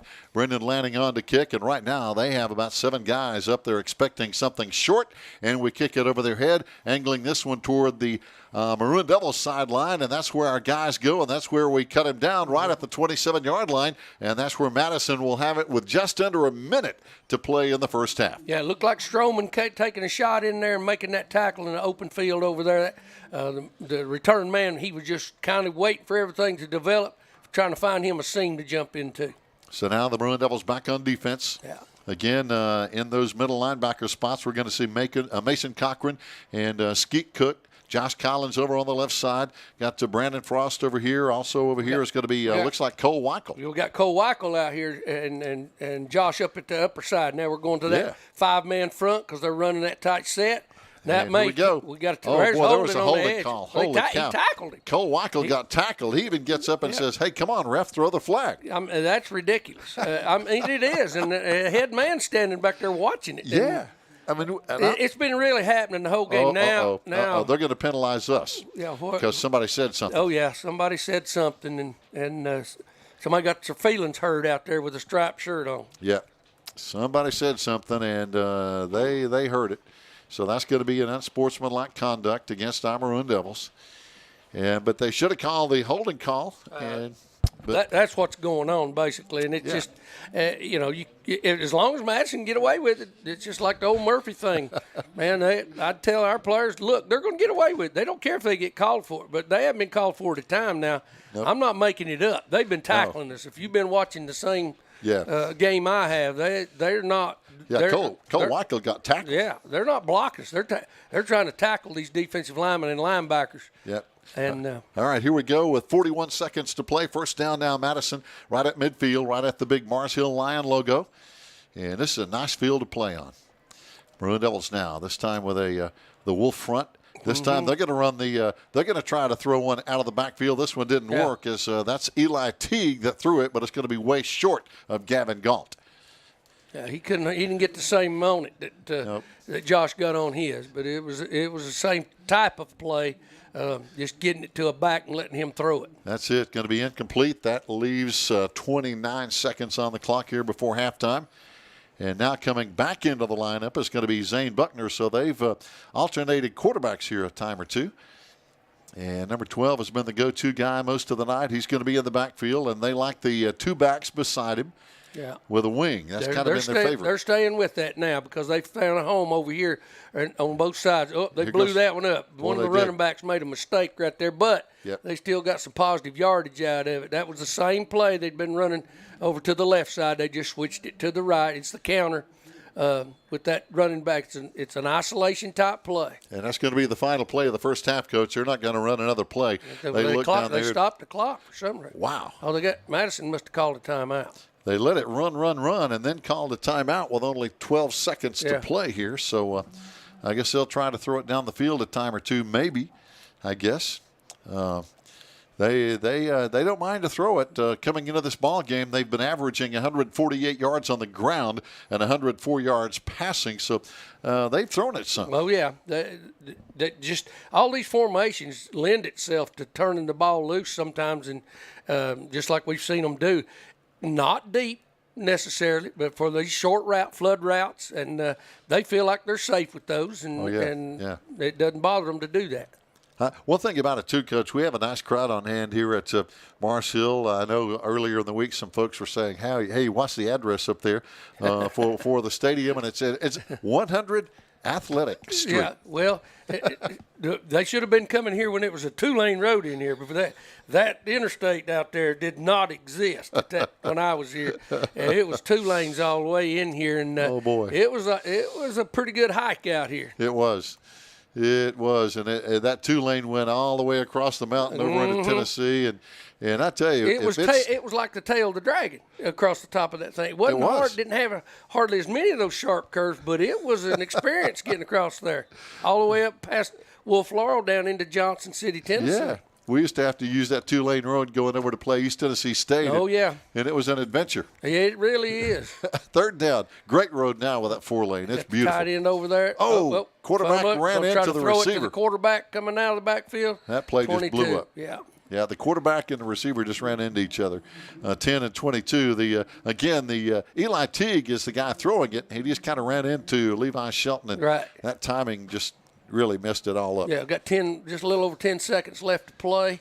It's 4th down, and I'd say that they'll try to one more shot, maybe an end zone shot this time, or some kind of trick play, reverse, or something of that nature. They're running people in and out now, trying to get the play in. They're going to have to hurry. 15 on the play clock. Yeah. And now getting back in there, the quarterback, Zane Buckner, back in there with the play. They're going to have to hurry. Down to 7, down to 6, down to 5. They're going to have to snap it quick. They're still not sure about the play. No, these receivers are lost. Well, the clock's run out. Yep. You see, and nobody's seen. There it is. Back judge finally got it. They finally got it. The play clock had shown 0. There's delay of game penalty. So, they had trouble getting that play in. Yeah, they were a little confused about personnel over here on the sidelines. Yeah, because the receivers were looking to the sideline like, what do we do? And as a player, that's a scary thought as to, what am I doing on this play? Yeah, that's the worst thing in the world you can have, and a lot of players will just go on and do whatever, and it really messes things up. Oh boy. So. There's still 10.2 seconds on the clock. Yep. Okay, they moved the penalty back to the 45-yard line. Now they got trips out there to the wide side of the field. Single receiver over here.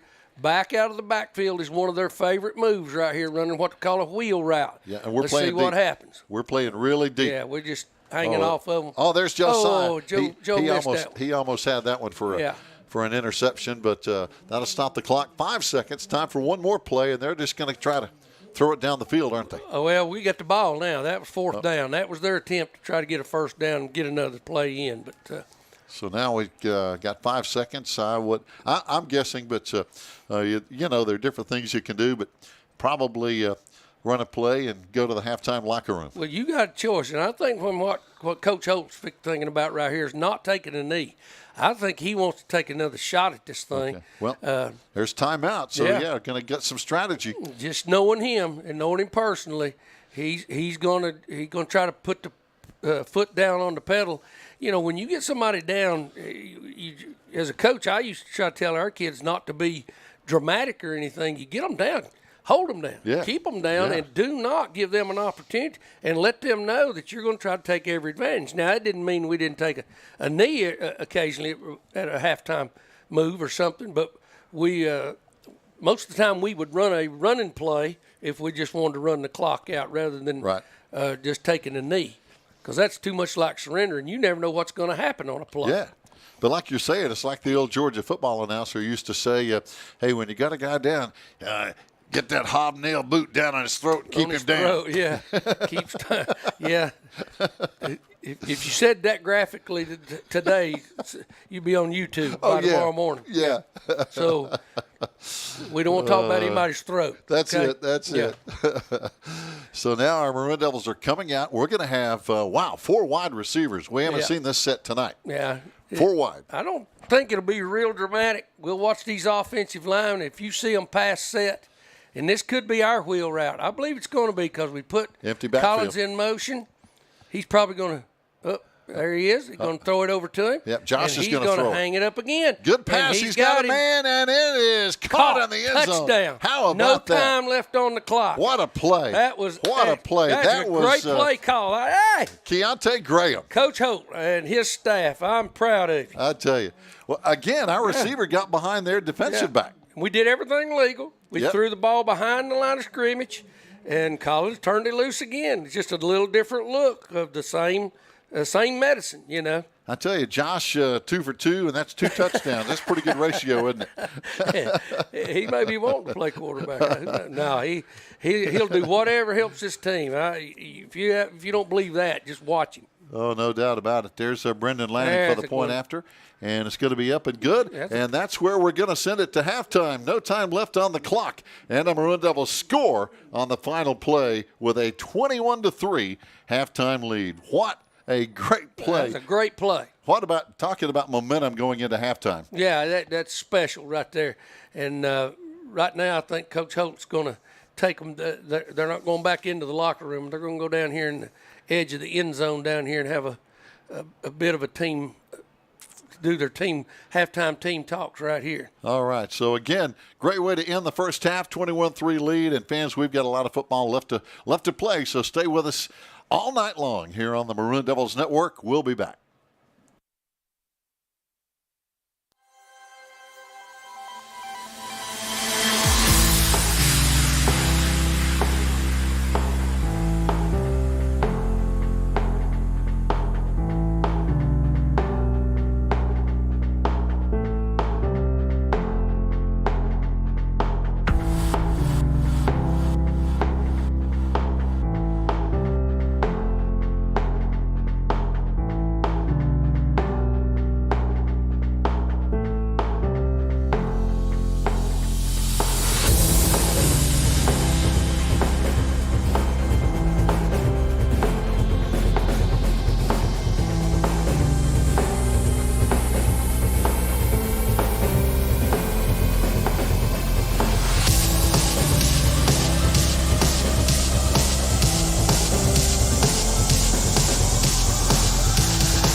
The score of any athletic event is generally forgotten over time, but the actions of the players, coaches, and spectators can result in lifelong memories.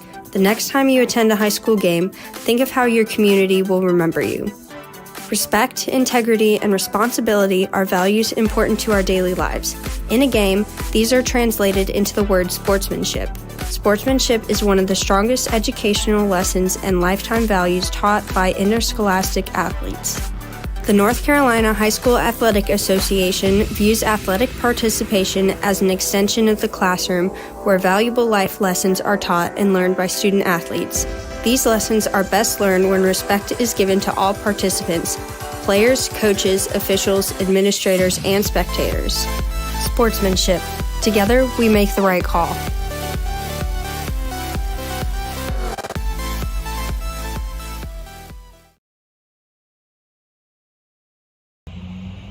Hey Maroon Nation, my name is Erin Jenkins and I'm an alumni of Swain High and also the Maroon Devils Network. The network you're watching right now helped me chase my dreams and get my start in broadcast journalism. From weekly interviews with Coach B to hosting game day specials and even getting to sit down with some of Swain High's greatest football legends. History of the Maroon Machine. All of these things help get me to WNCT 9 on your side in Greenville, North Carolina as an on-air news reporter. Right now, you can help other students just like me to chase their dreams by liking, subscribing, and sharing the Maroon Devils Network. As always, go Big Maroon!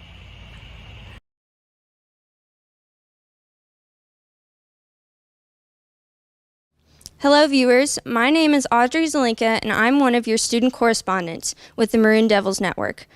This channel was created in 2014 and since then we've had over 430,000 views, but more than 75% of those have been non-subscribers. Right now our channel has a little over 2,400 subscribers, but we want to reach a goal of 5,000.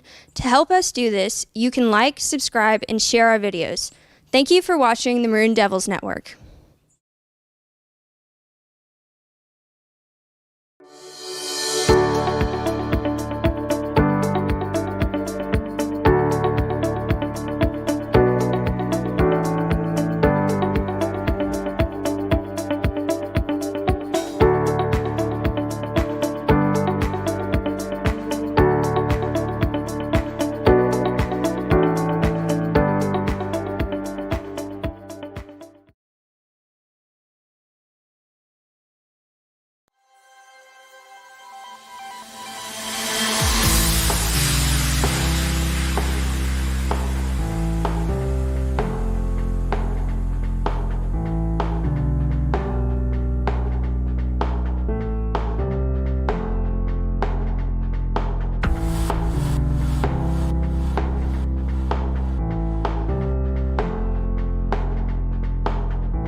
Fans, welcome back just in time as Madison kicks it off to the Maroon Devils. We've got it pinned on the sideline. We bring it back to the 15, out to the 20. Got some room coming back up the 35, 40. There's some outstanding running out across midfield. Go, Zeke. Got it, baby. What a Gillespie. run. Zeke Gillespie, what a run.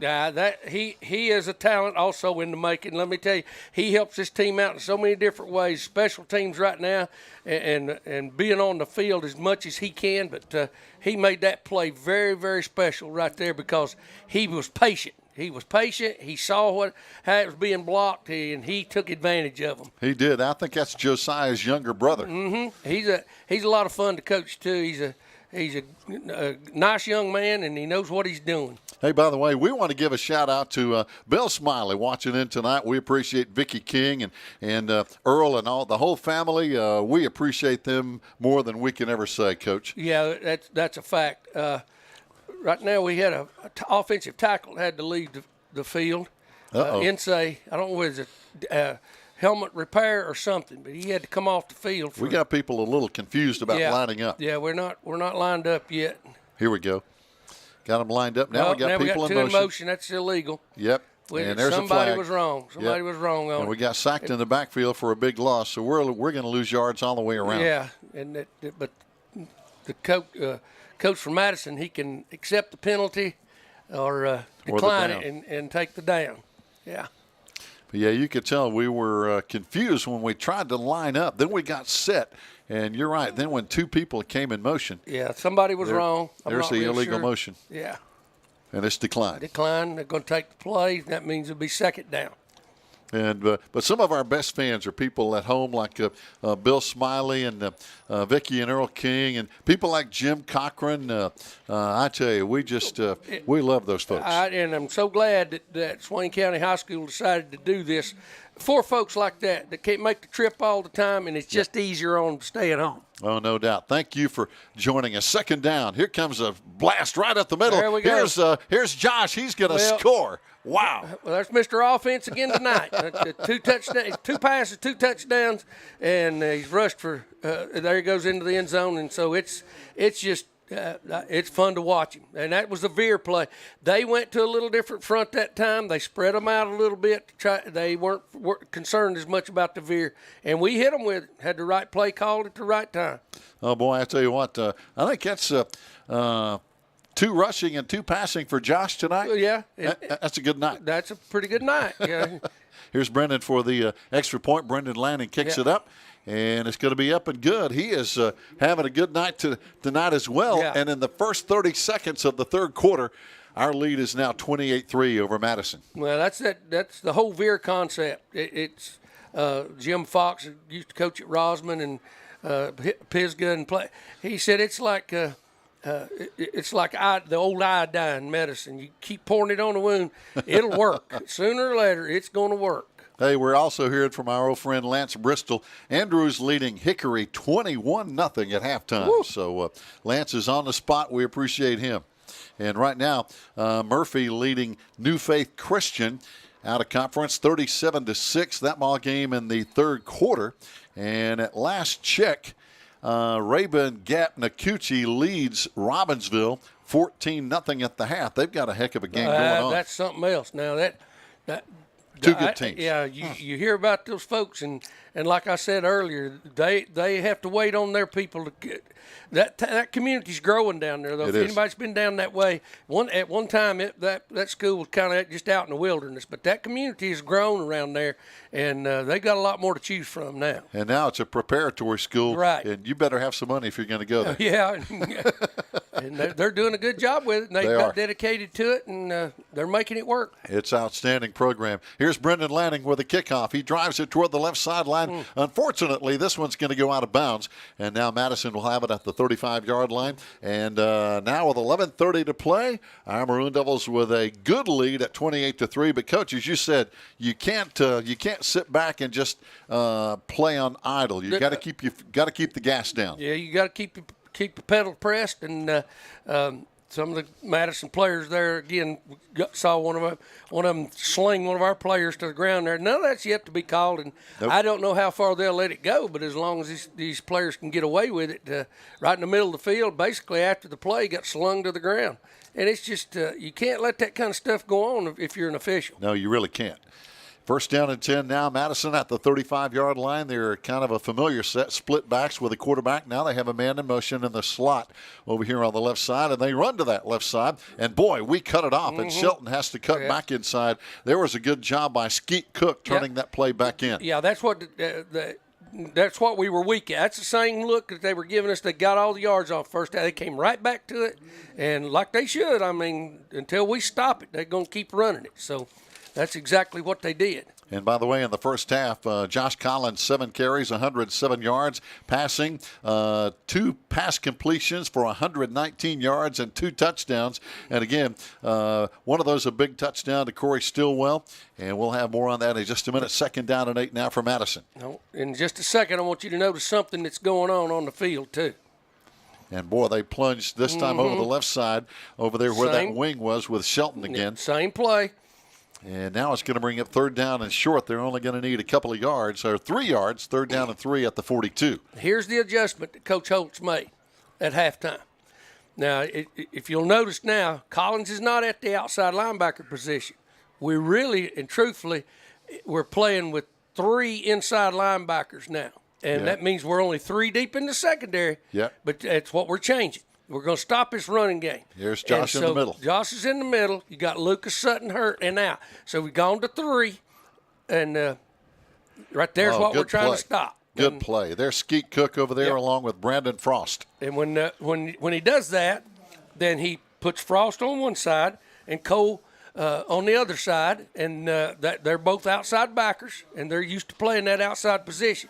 That's one of those positions normally where Josh plays.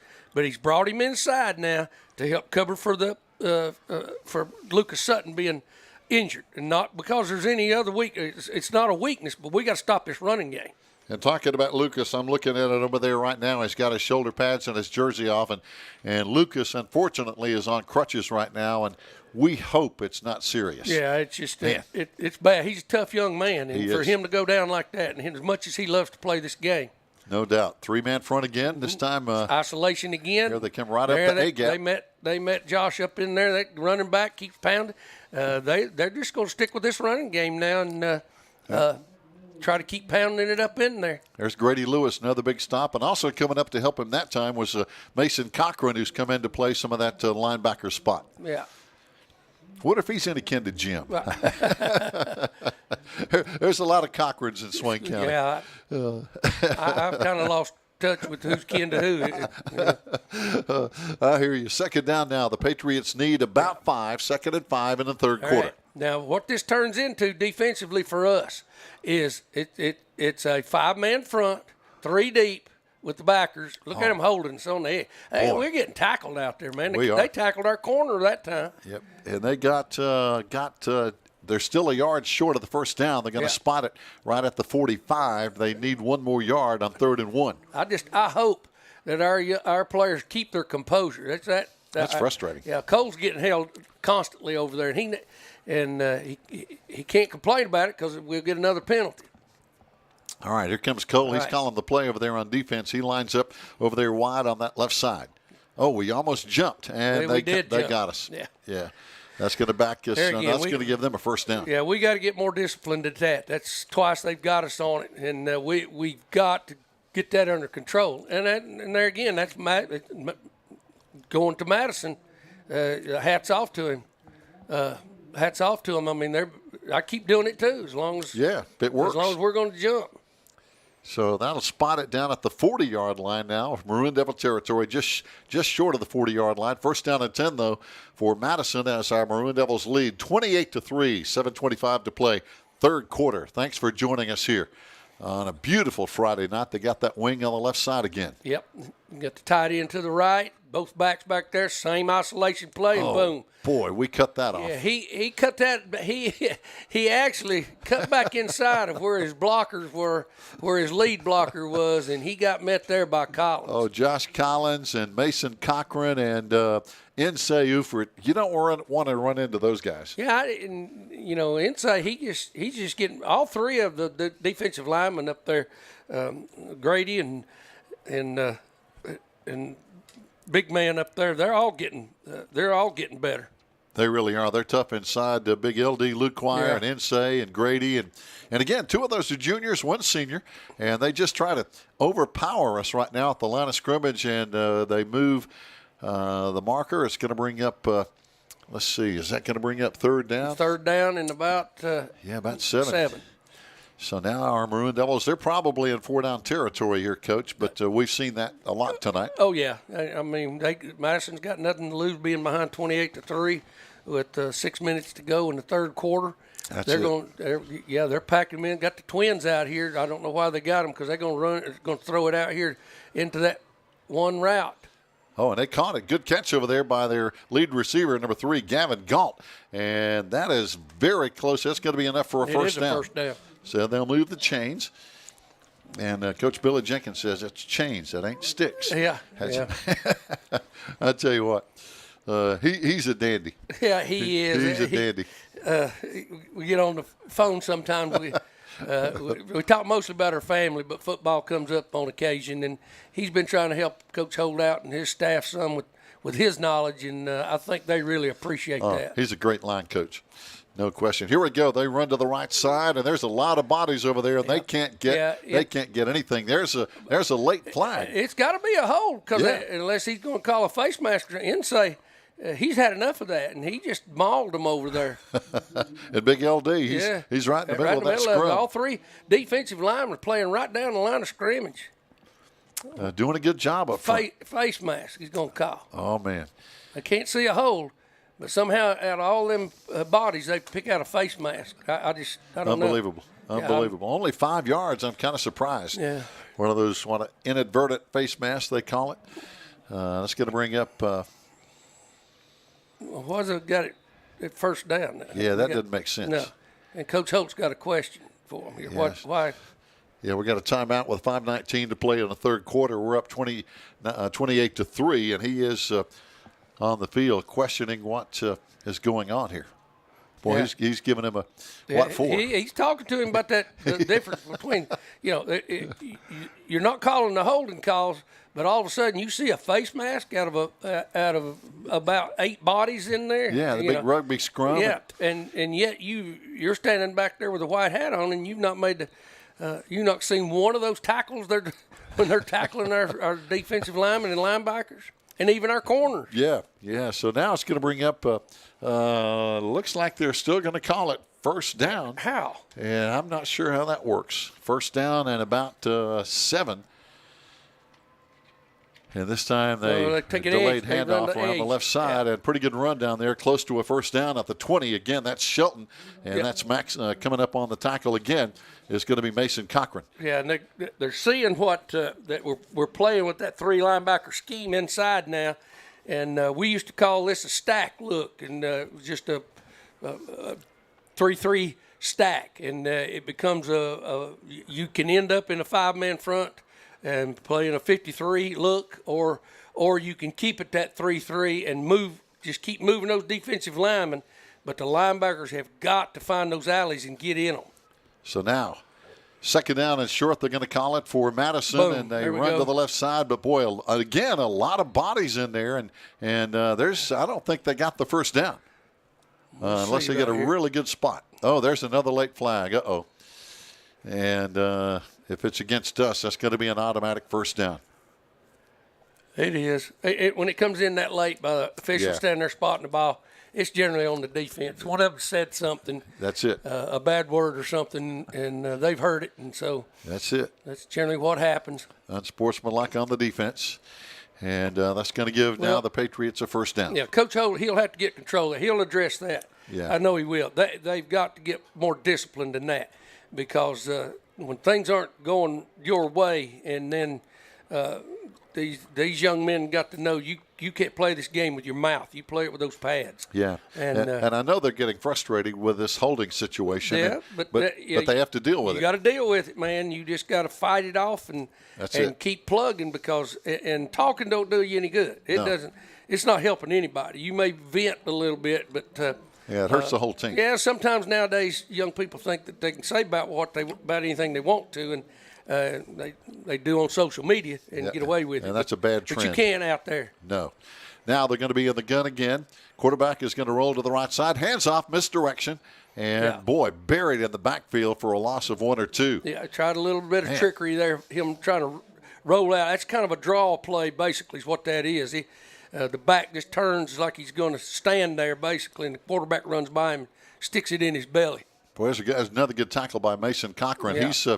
He's learning almost every play here. He's coming on. He gets his reps at practice, and now he's under the lights, and he's got to make it count. That's it. At the 12-yard line now, loss of a couple, 2nd down and 12. They can get a first down inside the 1-yard line, actually. This time. Right, counter play going to the wide side, and there's Mason again. Now he's feeling that alley. If you noticed right there, he was in that alley. He saw it coming.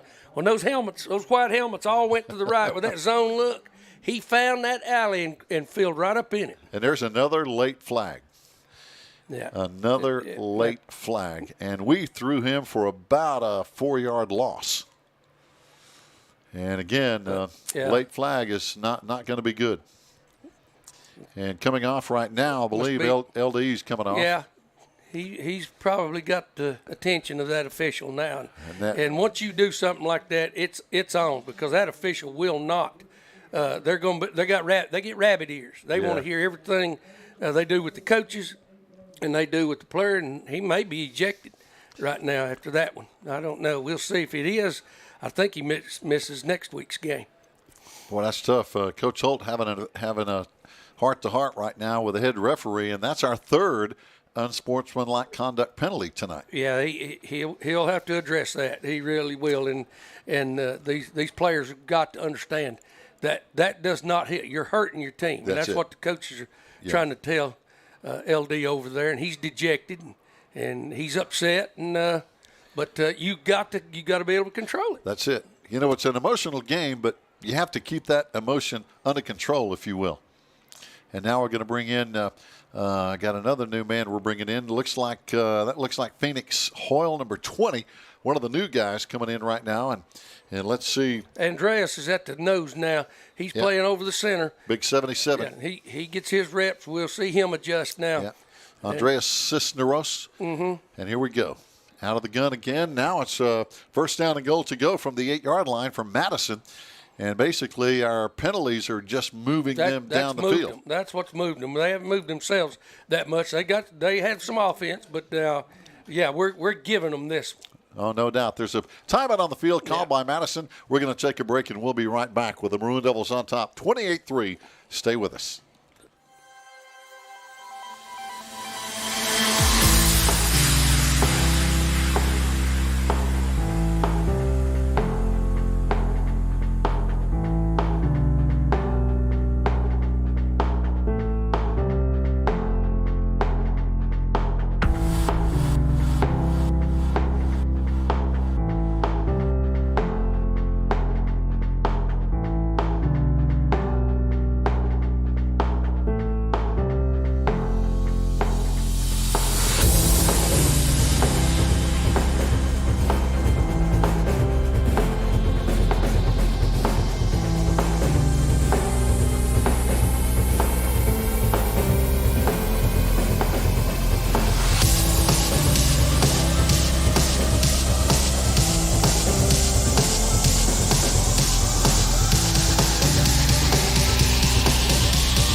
The score of any athletic event is generally forgotten over time, but the actions of the players, coaches, and spectators can result in lifelong memories.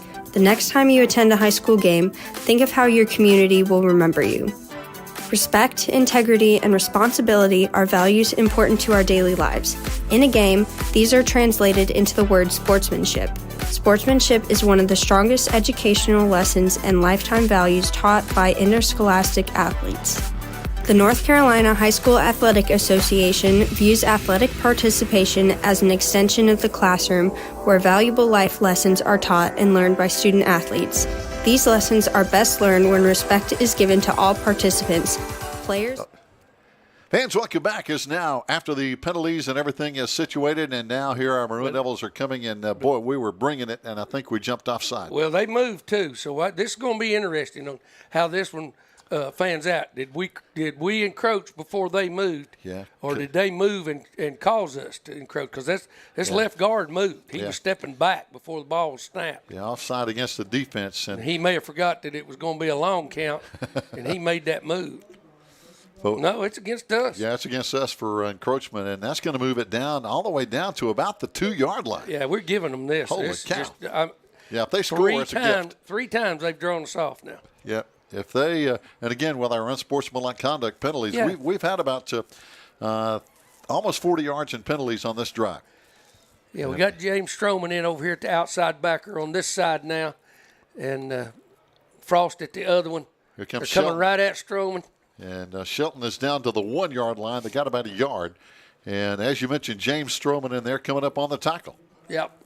You know, they ran the same play they've been running. One they've had the most success with that over-the-top zone look.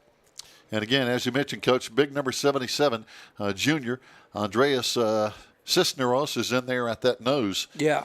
In the middle of the line. And he comes in for LD Luke Wire, and now it's Madison looking at 2nd down and 1. Trying to punch this thing in the end zone. We got a lot of people in the gaps, and they run outside and score. Yeah. And again, that's, Madison loves it, but that was as much our penalty situation as anything. Well, we gave them more yards than they ran for or threw for. So that's when that's happening to you, then you got to get. And Coach Holt will. He will. I guarantee you. That's why he called 2 timeouts during those timeouts. He had the whole team out there talking to him, not just the defense. He was talking to the whole team, everybody, about keeping your composure and do not have any more of these penalties. And now the point after is going to be up, and it's going to be good. So now with 2:50 to play in the third quarter, our Maroon Devils still in control right now, 28-10, and we've got more football coming up after this timeout.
Fans, welcome back as we're rocking and rolling here from Mars Hill University. Here comes the kickoff from Madison, and this one is going to be angled toward the sideline, totally out of bounds, and we'll have it at the 35-yard line with a 1st and 10. And there's another tackle out there on the field that they still haven't called yet. One of the Madison guys tackled one of our kickoff guys. Yeah, we were trying to block him, and he literally tackled a young man that was trying to block him. Just literally wrapped him up, tackled him. He did. That's frustrating. Yeah. But now we're going to have it at the 35-yard line, and hopefully our Maroon Devils offense can settle down, calm down, and let's play football. Yeah, let's get focused again. That was ugly. It was.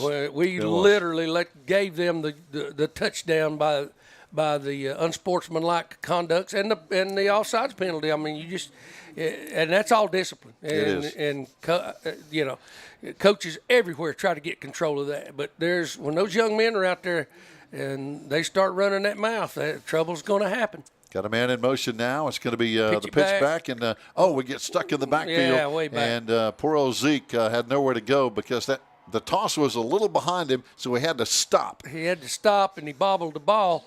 And the outside linebacker out there for Madison realized what was happening. He just took off to him and caught him before he could reverse field. So now that's a 10-yard loss. It's going to bring up second down at 20 from our 25-yard line. So let's see if our Maroon Devils again can get back on the same page together and get moving here. Third quarter, 2:15 and counting.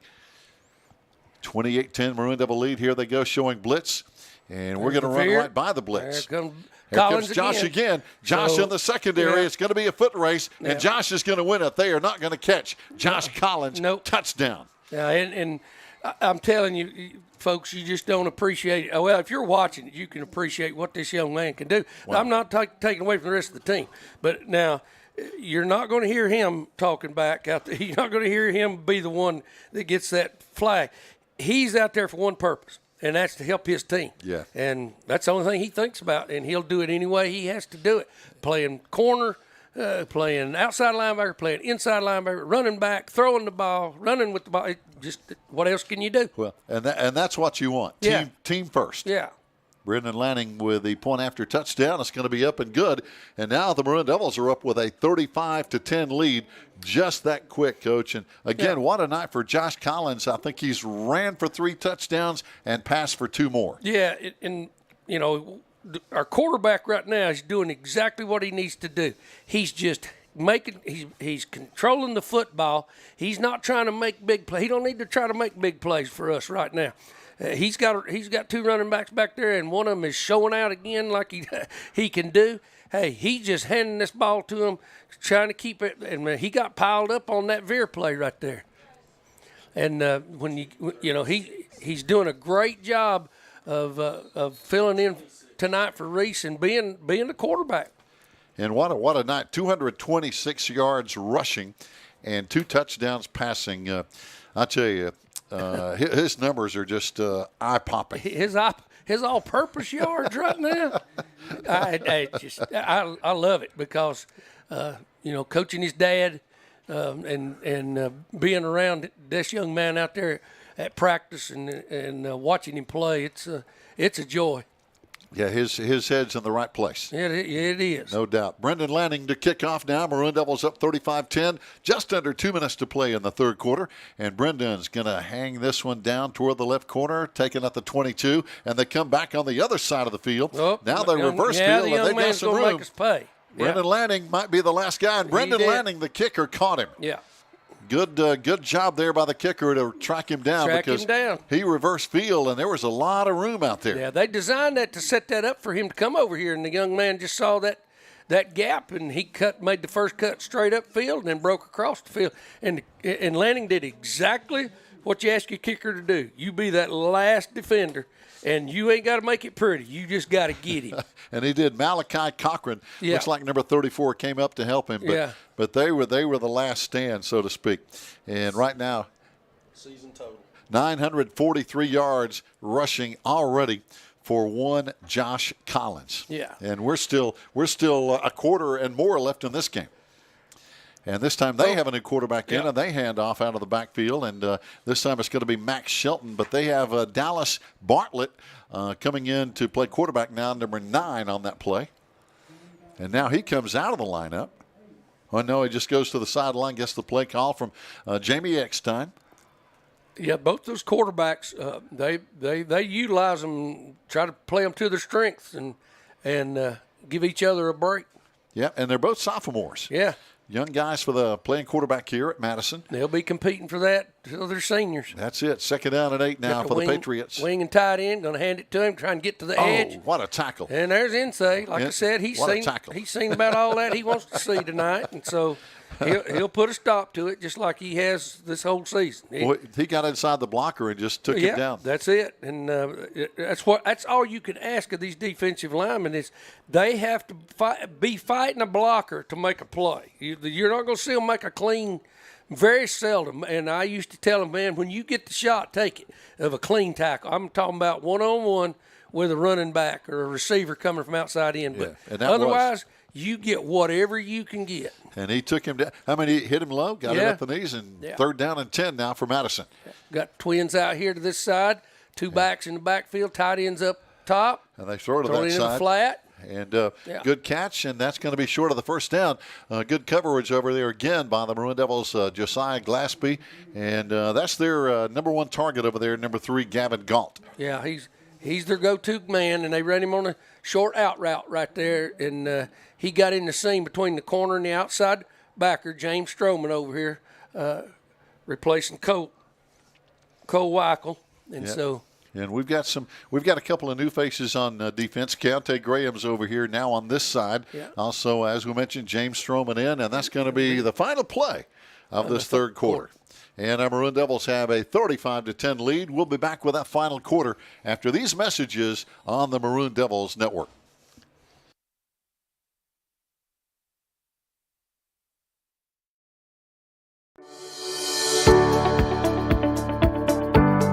The score of any athletic event is generally forgotten over time, but the actions of the players, coaches, and spectators can result in lifelong memories. The next time you attend a high school game, think of how your community will remember you. Respect, integrity, and responsibility are values important to our daily lives. In a game, these are translated into the word sportsmanship. Sportsmanship is one of the strongest educational lessons and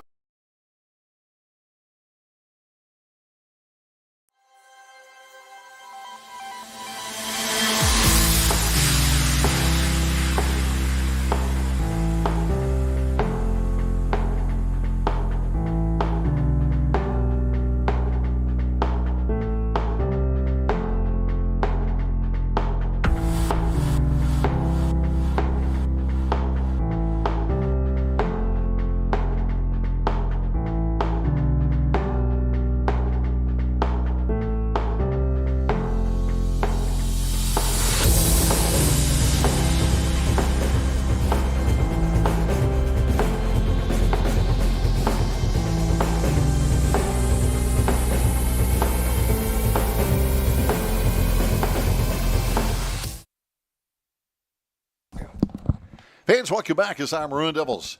Oh, boy, Madison's got people moving all over the field, so they're going to back up 5 for a false start. That's going to bring up 4th down and 10, Coach, and that's one of the few mistakes they've made tonight, though, with penalties.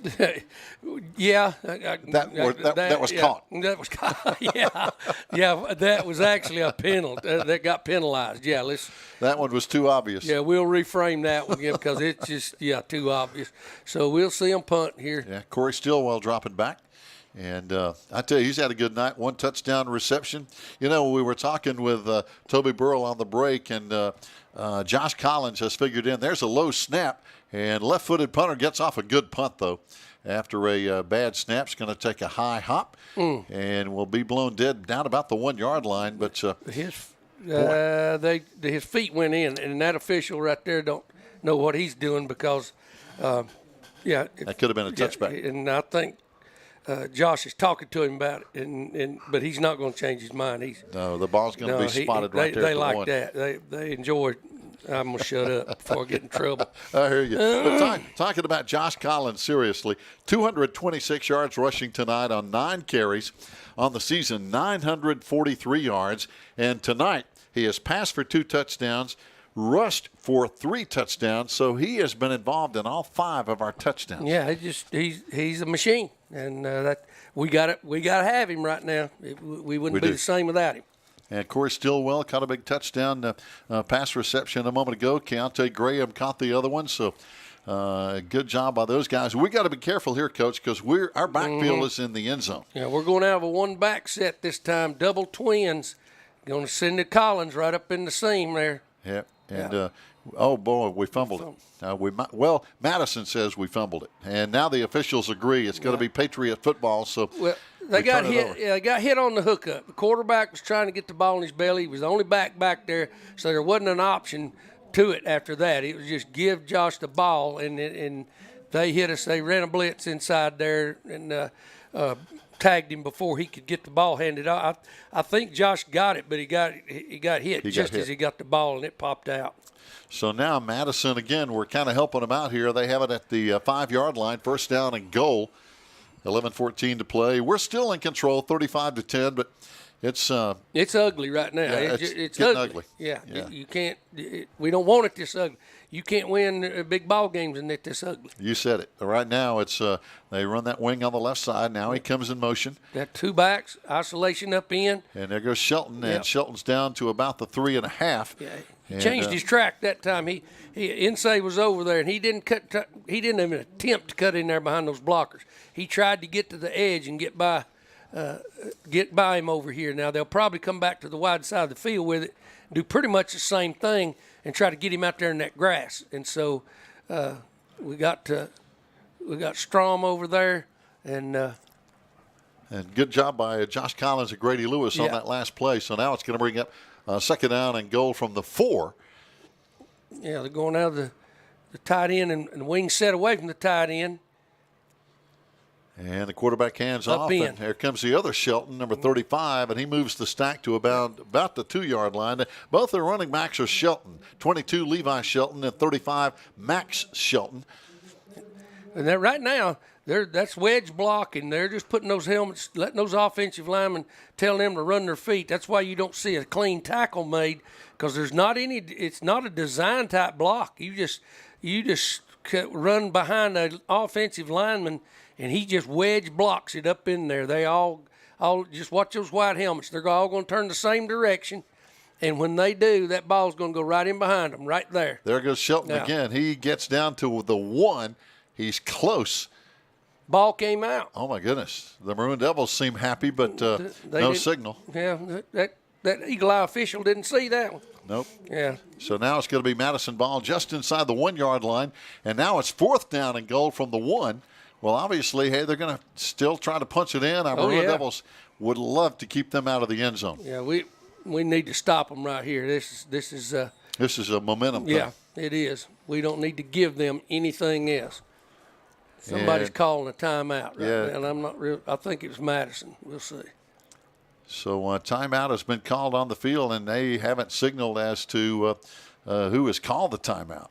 So what's official? What's going on now? Not sure. Our coach Sherman Holt's out talking to the head referee, and now everybody just goes back over for the timeout. I think you're right. I think Madison called the timeout, but they sure didn't tell us. No, they sure haven't said. I didn't see a signal. Maybe he did. I wasn't looking at him. I didn't see one either. So now, anyway, there's a timeout now. We have 9:21 to play. Would like to remind everybody again, a lot of activities coming up next week for all our teams. Boys soccer Wednesday at Tri-County. Volleyball team with a big win over Robbinsville yesterday. Going to be hosting Hiwassee Dam Monday. Volleyball at Andrews Tuesday, and then back home hosting Hayesville Thursday. JV football at home Thursday, hosting Robbinsville. And, of course, homecoming next week, cross-country tomorrow. The Hare and Hound at McAlpine Park in Charlotte. Now watch the wide side of the field. Up and away from us.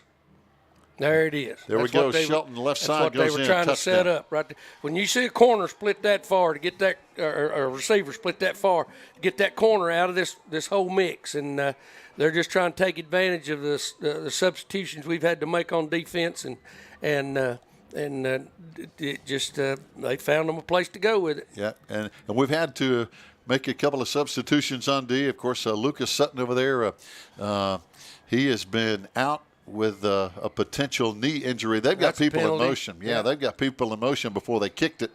So let's see if they back up. We'll decline it, yeah. Yeah, we'll decline it, and that'll be no good. Yeah. They just didn't have enough people, and one guy came running in late. It's going to be no good. Now with 9:18 to play, it's should be 35-16 on the scoreboard, I believe. There it goes. 35-16. And again, great venue to play here, Coach, at Mars Hill University, home of the Lions.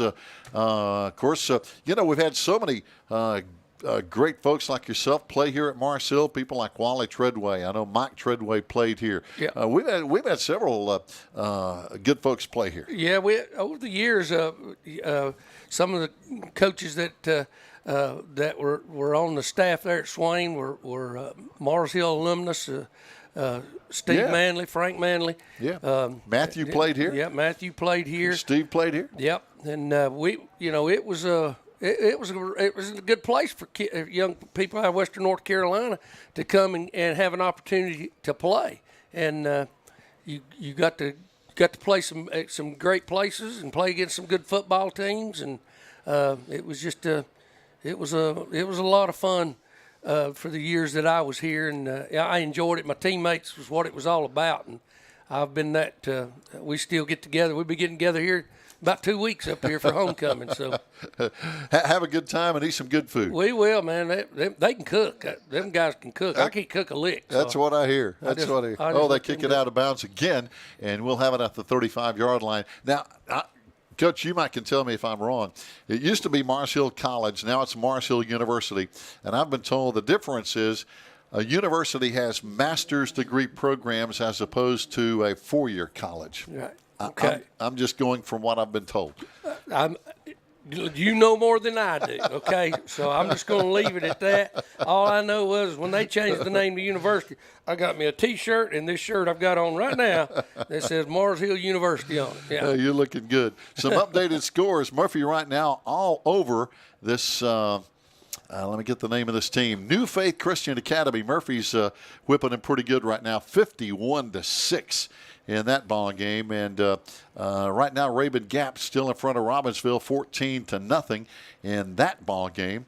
And let's see, Smoky Mountain is leading their ball game 13-0. I'm not sure who they're playing, but they're up 13-0 in their game.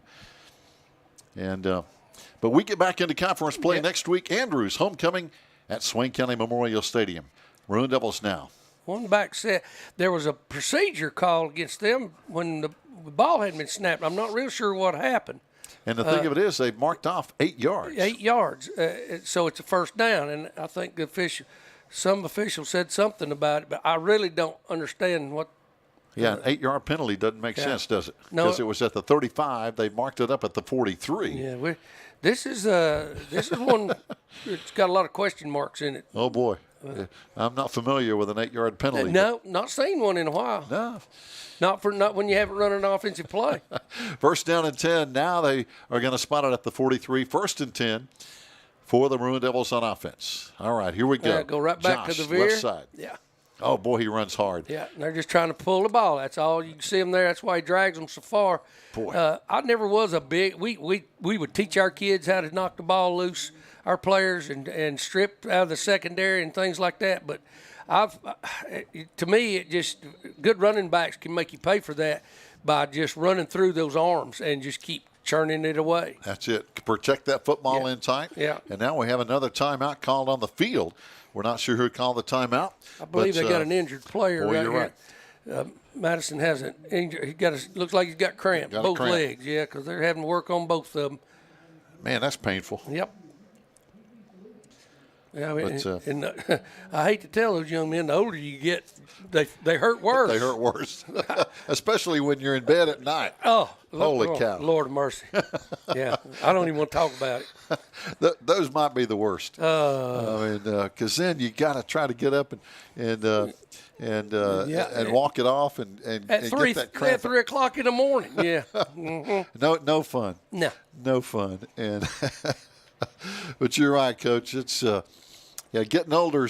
They call them the golden years, but sometimes I'm wondering about that. Well, I'm going to try to make them as golden as I can, but things like that bothers me. Oh, no doubt. These young men, they'll learn that in their lifetime. But you get out there and compete like they're competing, and it's tough on your body, and it is. I know it. It used to be coaches in the old days. they starved you for water at practice, and then they finally figured out, you know what, if we give them a little water, maybe they won't cramp up so bad. And so nowadays it's changed a lot, and you try to get them to water down as much. Not during the game. You want it done before the game. You want their bodies hydrated. But that's right. And cramps are going to come, man. You're going to get them. Yeah. The injured player is coming off Mason Clubb, big 6'1", 265-pound senior, number 77. But he'll be back in a minute. Going back to an all-double twin set, both sides of the field, one running back, giving the veer look, got motion this time. Probably going to give it back there. Yeah, there's Josiah. Yeah, Joe's in a foot race now to the edge, up in, baby. He did a good job just getting back across the line of scrimmage because they had him trapped. They had him hemmed up over there, and he saw a seam in between two defenders, and he literally jumped. When I say he jumped, he jumped up into it and got what he did. It's good to see him back on his wheels like that again. You know, he's been hurt and he's been injured, and he's coming back, and for him to get out there and get to run around like that with the ball that really helps him. By the way, Andrews leading Hickory 21-0 at halftime. That's who we're going to be hosting next Friday for homecoming at Swain County. Come out and join us. 3rd down and short now for the Maroon Devils. Same formation, double twins, no tight end, running the veer. There's Josh again. He's in the secondary. What a great Look veer out. block. He's all the way through the secondary. They caught him from behind at the 18-yard line.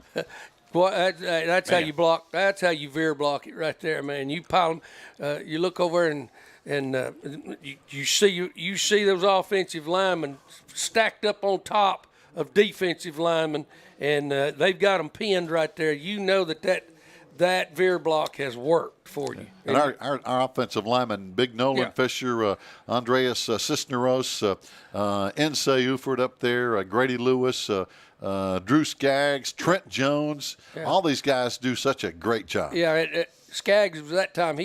He had him pinned. They're going to change it up just a little bit now. They changed the middle of it, so he doesn't have that down block. He's going up on the backer, and they give it to. There's James Stroman. There's Stroman this time. Oh, he's running hard. He's down inside the 15. Yeah. And again, our quarterback, Andrew Cody. Drew, of course, playing tonight. Reese Winchester's got a bad ankle.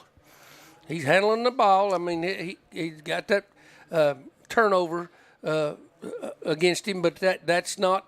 This is his first time under the lights running the show for a whole game, and so it's different. Yes, it is, and especially when you have a number 10 with your grade there as a sophomore. So, you know, I always learned sophomores weren't so much concerned about winning is surviving. You know, going to see probably another veer block right here. Yep, here comes James again. Oh, they got him outside, and he couldn't get away. No, he didn't hit that one as tight as he should have, and. When he got up in that lane, that defensive lineman had closed that gap. And by the way, the yardage tonight for Josh Collins is going to be at least, Coach, probably in one game. I'm looking at probably 3rd or 4th all-time highest because Josh is getting closer to 300 yards. Of course, Larry Beck with 427 and 327, the top two. And right now, he's right there, I think, at number 3, just ahead of Denny Rochester, who had 275 back in 1978. Here we go. Double twins again. They're blitzing. There he comes. Oh, got met right up at they've closed it with that tackle now. That tackle he's not giving us that veer lane. The down block's occurring, and he's stepping down in there as soon as he sees it. And basically, that's how you defend the veer, is like that. That was a big number 70, Grayson Moston. He's a 6-footer, 225-pounder. 5.5 minutes to play, 35-16. Maroon Devils here. We're going to try to kick one through from 35 yards away, just inside the right hash mark. Now we move it up, making it a 34-yard field goal attempt. But Brendan has the leg, I think. If he can hit it true, he's got the leg. We'll see. Yes, indeed. Brandon Lanning, good snap, good hole. Boy, it's a line drive. It's not going to go. So that one is going to be no good. But now Madison will get the football back, 1st down and 10. And again, Coach, next week, all the homecoming week activities, you know, homecoming, how it is, it kind of goes on the whole week. And then we play football on Friday night. Gary, I got mixed feelings about. I really used to hate homecoming. I just got to go on record. It's distracting, right? Wow, and it was. You're trying to get 16, 17, 15, 16, 17, 18-year-old kids ready to win a football game, and I don't care who you're playing, and it's distracting. But I mean, it is what it is. You got to have it. But they all do it. They all do it, and man, it would just.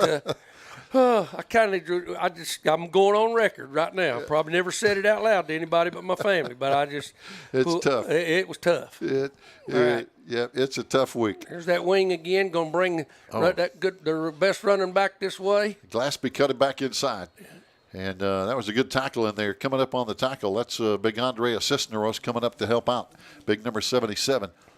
And he's getting a lot of playing time, a lot of reps inside at that nose spot. He's in there right between Grady Lewis and Nsay Uford in there. Yeah. And I tell you, if you're playing between those guys, you better bring your A game. Yeah, you better, because they're going to show out. They're both. They're tough. Yeah, they are, and he's getting his reps right there. He's an offensive lineman most of the time, and now we're showing them the 4-man front.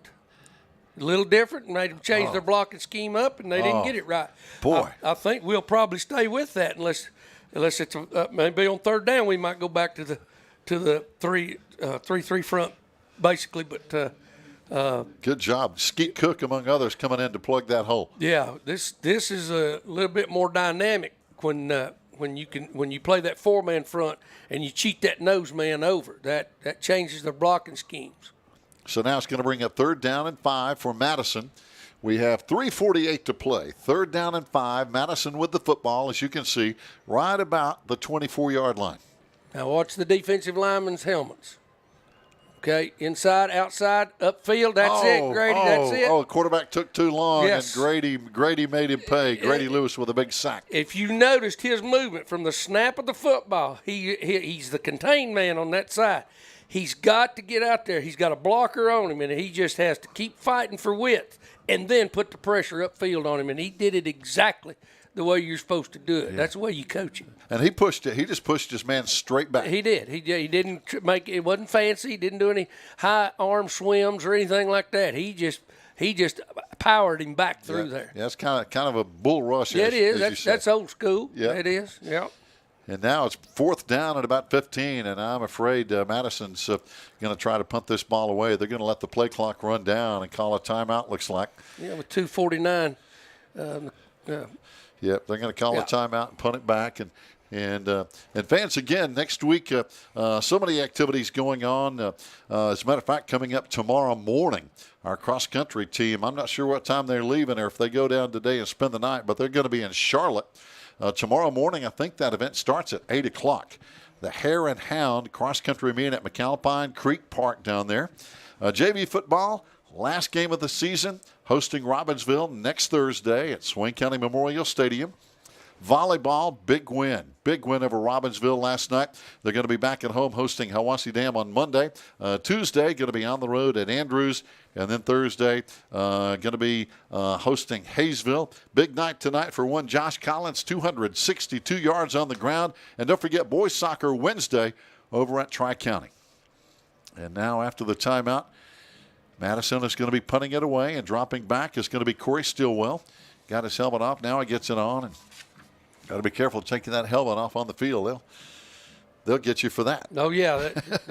Tonight, anything goes. All right, good snap. Nice punt by Madison. It's going to take a Patriot bounce, and it's going to roll up near midfield. And we'll have the football in good shape with the final 2.5 minutes here, Coach. Yeah, and right now it's just a matter of survival. We'll take the ball, and we're just going to try to run as much time off the clock, and if we can pop one and score, we will. And knowing Coach Holt, he's not going to air it out or nothing like that. I can't see that happening. No. If he does, I'd be surprised, but right now he's going to take this win. He's got a lot of work to do with some of the penalties and the unsportsmanlike stuff. He's got injuries he's got to deal with now, and it'll be a handful. Right now, we just need to keep our composure and play good, solid football. Just play football. That's it. Just keep your head on straight at the 49-yard line. Maroon Devils, 1st down and 10. Yeah. And we got a mix-up in the backfield, and Drew has nowhere to go. Well, basically, they're blitzing. They're bringing all them people off the front side there. And they're playing gaps, and they're running linebackers up into them. They're trying to force another fumble, and that makes sense. And Boy, here's a surprise score, Coach. Right now, Raven Gap all over Robbinsville, 36-0. Franklin leads Tuscola, and wow. I'd like to watch some of the how they're playing defense, because, it's hard to shut down that offense of Robbinsville, especially that young Adams boy back there running that football. And now Raven Gap's 36-0. Smoky Mountain has beat North Henderson 20-14. And Franklin leads Tuscola in the fourth quarter, 24-14. That is a shocker. Yes, it is. It is. Now we give Madison a little bit of their own medicine. That should be an offside call against them. Yep, it is. We went on a 2 count this time, and instead of going on that first count. So some interesting scores tonight. Murphy with a big win over their opponents. Again, not a conference game. New Faith Christian Academy, they're whipping them pretty good, 51-6. Andrews winning big. Here we go. Yeah. And we still had a mix-up in the backfield on that play. Yeah, we're doing a good. We're getting it blocked right. They're doing a better job of defending it too. If you saw the down blocks there, we ended up pinning one linebacker back here, and now the officials jumping on Skaggs for driving him too far. There's no such thing, Mr. Official. I hate to tell you, you can drive him plumb into the end zone. That's it. And that's basically what he was doing right there. He was pile driving that young man because he was a blitzing linebacker, and he wasn't going to let him come through there. He held his man, didn't he? Yeah. Right now, 3rd down and 6, Maroon Devils at the 45 of Madison. And again, just over a minute left to play. This time, Maroon Devils got 3 wide. Different set. And this time the quarterback is going to run it. Now he tosses it. Yeah. And coming out of the backfield this time, that's almost a horse collar tackle, but no flag. That was Zeke Glaspie on the carry. It brings up 4th down. Clock's still running with 50 seconds left to play. Yeah. We'll probably run one more, I'm guessing. Yeah. Take our time right here. Watch the play clock. 26 on it right now. Just let it run down some, and then Coach Hope may want to call timeout beforehand. We're going to see right here. And he may have a word with his guys that, hey, look, guys, we want to finish up strong and keep your head on straight, and let's show some sportsmanship. And he called timeout right now. Yeah. So there is a timeout on the field with only 17 seconds to play. Time for another play, and we'll snap it here in just a minute. But while we have a break, we'd like to remind you again, next week is homecoming. And fans, remember, we only have 3 home games left in the regular season. We have Andrews next week. Then we go on the road at Hayesville. Then we come back with 2 in a row, October 13 with Murphy. That's Hall of Fame weekend. Then we have Cherokee on October 20th. I believe that's Parents' Night. So we got something going on all 3 home games. And then, wow, if things go the way I'm hoping they're going to go, huge game at Robbinsville, October 27 at Robbinsville. Final regular season game. If things go the way I hope they do, that could be for the conference championship. It could very well be. Could be. We'll see. I know there's a lot of things can happen, and we've got to play better football to make that happen than we've seen tonight. We've seen some mistakes, and we got to clean it up. Yeah, clean it up. We got to clean this whole thing up, and it's just not.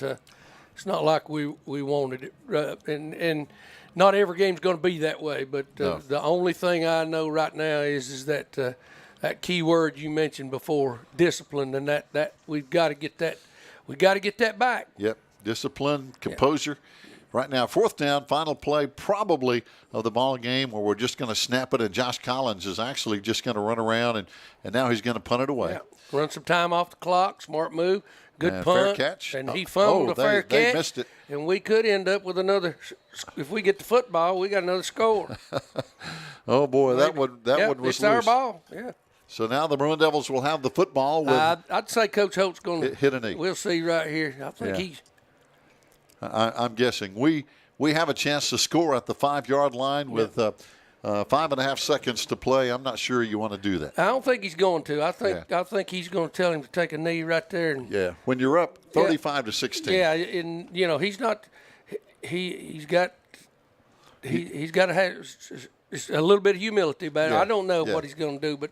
Yeah. I would say that's what he's talking about anyway. Yeah. I'm not sure you want to rub it in on your opponent when you're up by, 19. Yeah. So, yeah, we're just going to put a bunch of guys out here basically and snap the football. We've got a bunch of guys here in case we fumble it, but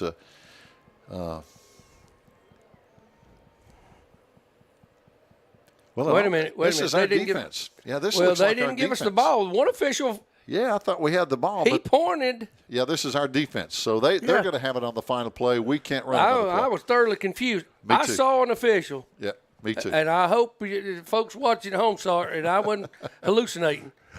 And he was the one standing over the football. He pointed in that direction. Yeah, and that means our ball. But now our defense is on the field, and I was wondering, like, why are all our guys backing up? I saw him backing up, and I was like, we don't have to play back that far off taking a snap. I cannot believe. Yeah, and they're just going to hit a knee, and that's the ball game. Yeah. So, wow, they never did. I don't know. There's a whole lot going on out there I don't understand. The clock never did start. Now they're just going to run the clock out. Wow, they didn't even run the play. All right. Game's over. The final score, fans, with all this chaos is Swain County 35, Madison 16. It hasn't been pretty at times tonight, but I tell you, when it counted, our guys, I think, played some good football for the most part tonight. Yeah, and it just got to get cleaned up. Yeah. And all this mouthing and talking out there, it's got to stop. If you want to be successful, it's just not going to be down the roads where I'm looking. Yeah. And you got to learn. You got to learn from it, and if we don't learn from it, then we will be in trouble. Yeah, because when you're in a close game, and I think we're going to probably have 2 or 3 of those with people like Murphy and Robbinsville, especially. Andrews could be tough next week. I'm sure they will. And in those close games like that, this can really hurt. But we're seeing a lot of good sportsmanship down there right now between the players and the coaches, and that's the way you want to see a game end up. Yeah, we got to. Everybody's just kind of Madison's kind of, as the old saying goes, licking their wounds. Yeah, they got to struggle ahead of them, and we know that we got a lot to work on. It just can't be that ugly, and expect to win down the road here. Oh, no doubt. Madison falls to 0-5. Our Maroon Devils now improved to 5-0, and we see. I hate to see one of our good defensive players, Lucas Sutton, out there on crutches. Reese Winchester was already on crutches with a rolled ankle. He did not play a down tonight. We hope these guys are going to bounce back and be okay, and because in the Smoky Mountain Conference, you've got to be with your A game every Friday. You do, and it's hard, it's difficult. It's just something that happens, but at the same time, you look for ways to prevent it. But this is a full contact sport. Yeah, it's going to happen. It's like boxers thinking that they can never be cut. And then they get cut and on the face or whatever, and end up losing the match. It's things like this are going to happen, and you just got to you got to face that adversity and face it to where, like we said earlier, the wheels don't come off. Yeah. And meet it head on, and I think a lot of that, and Coach Holt's probably addressing it right now about all this talking on the field and getting these officials turned on you when you don't. That doesn't help anybody. You're exactly right. Coach, next Friday, our old friend James Phillips will bring his Andrews Wildcats over to Swain County Memorial Stadium and get back into conference play, get conference play underway. And we know what Andrews did last year, and we can't look ahead. No, we can't. Coach Phillips will have them ready to play. He worked for me for a long time, and he knows how this goes. And over the years, he's called me. And he said, "Now I see why you were so hickey about certain things that you were doing, and we never could figure it out." He said, "Now I understand, Coach. I understand it." Fans, that's going to wind it up. We appreciate Toby and Sharon Burrell being back with us tonight. Joe Holt, of course, our engineer, producer, the guy who runs all the controls over there as our Maroon Devils win it 35-16. Join us next Friday. We'll be here for homecoming from Swain County Memorial Stadium on the Maroon Devils Network. Good night, everybody.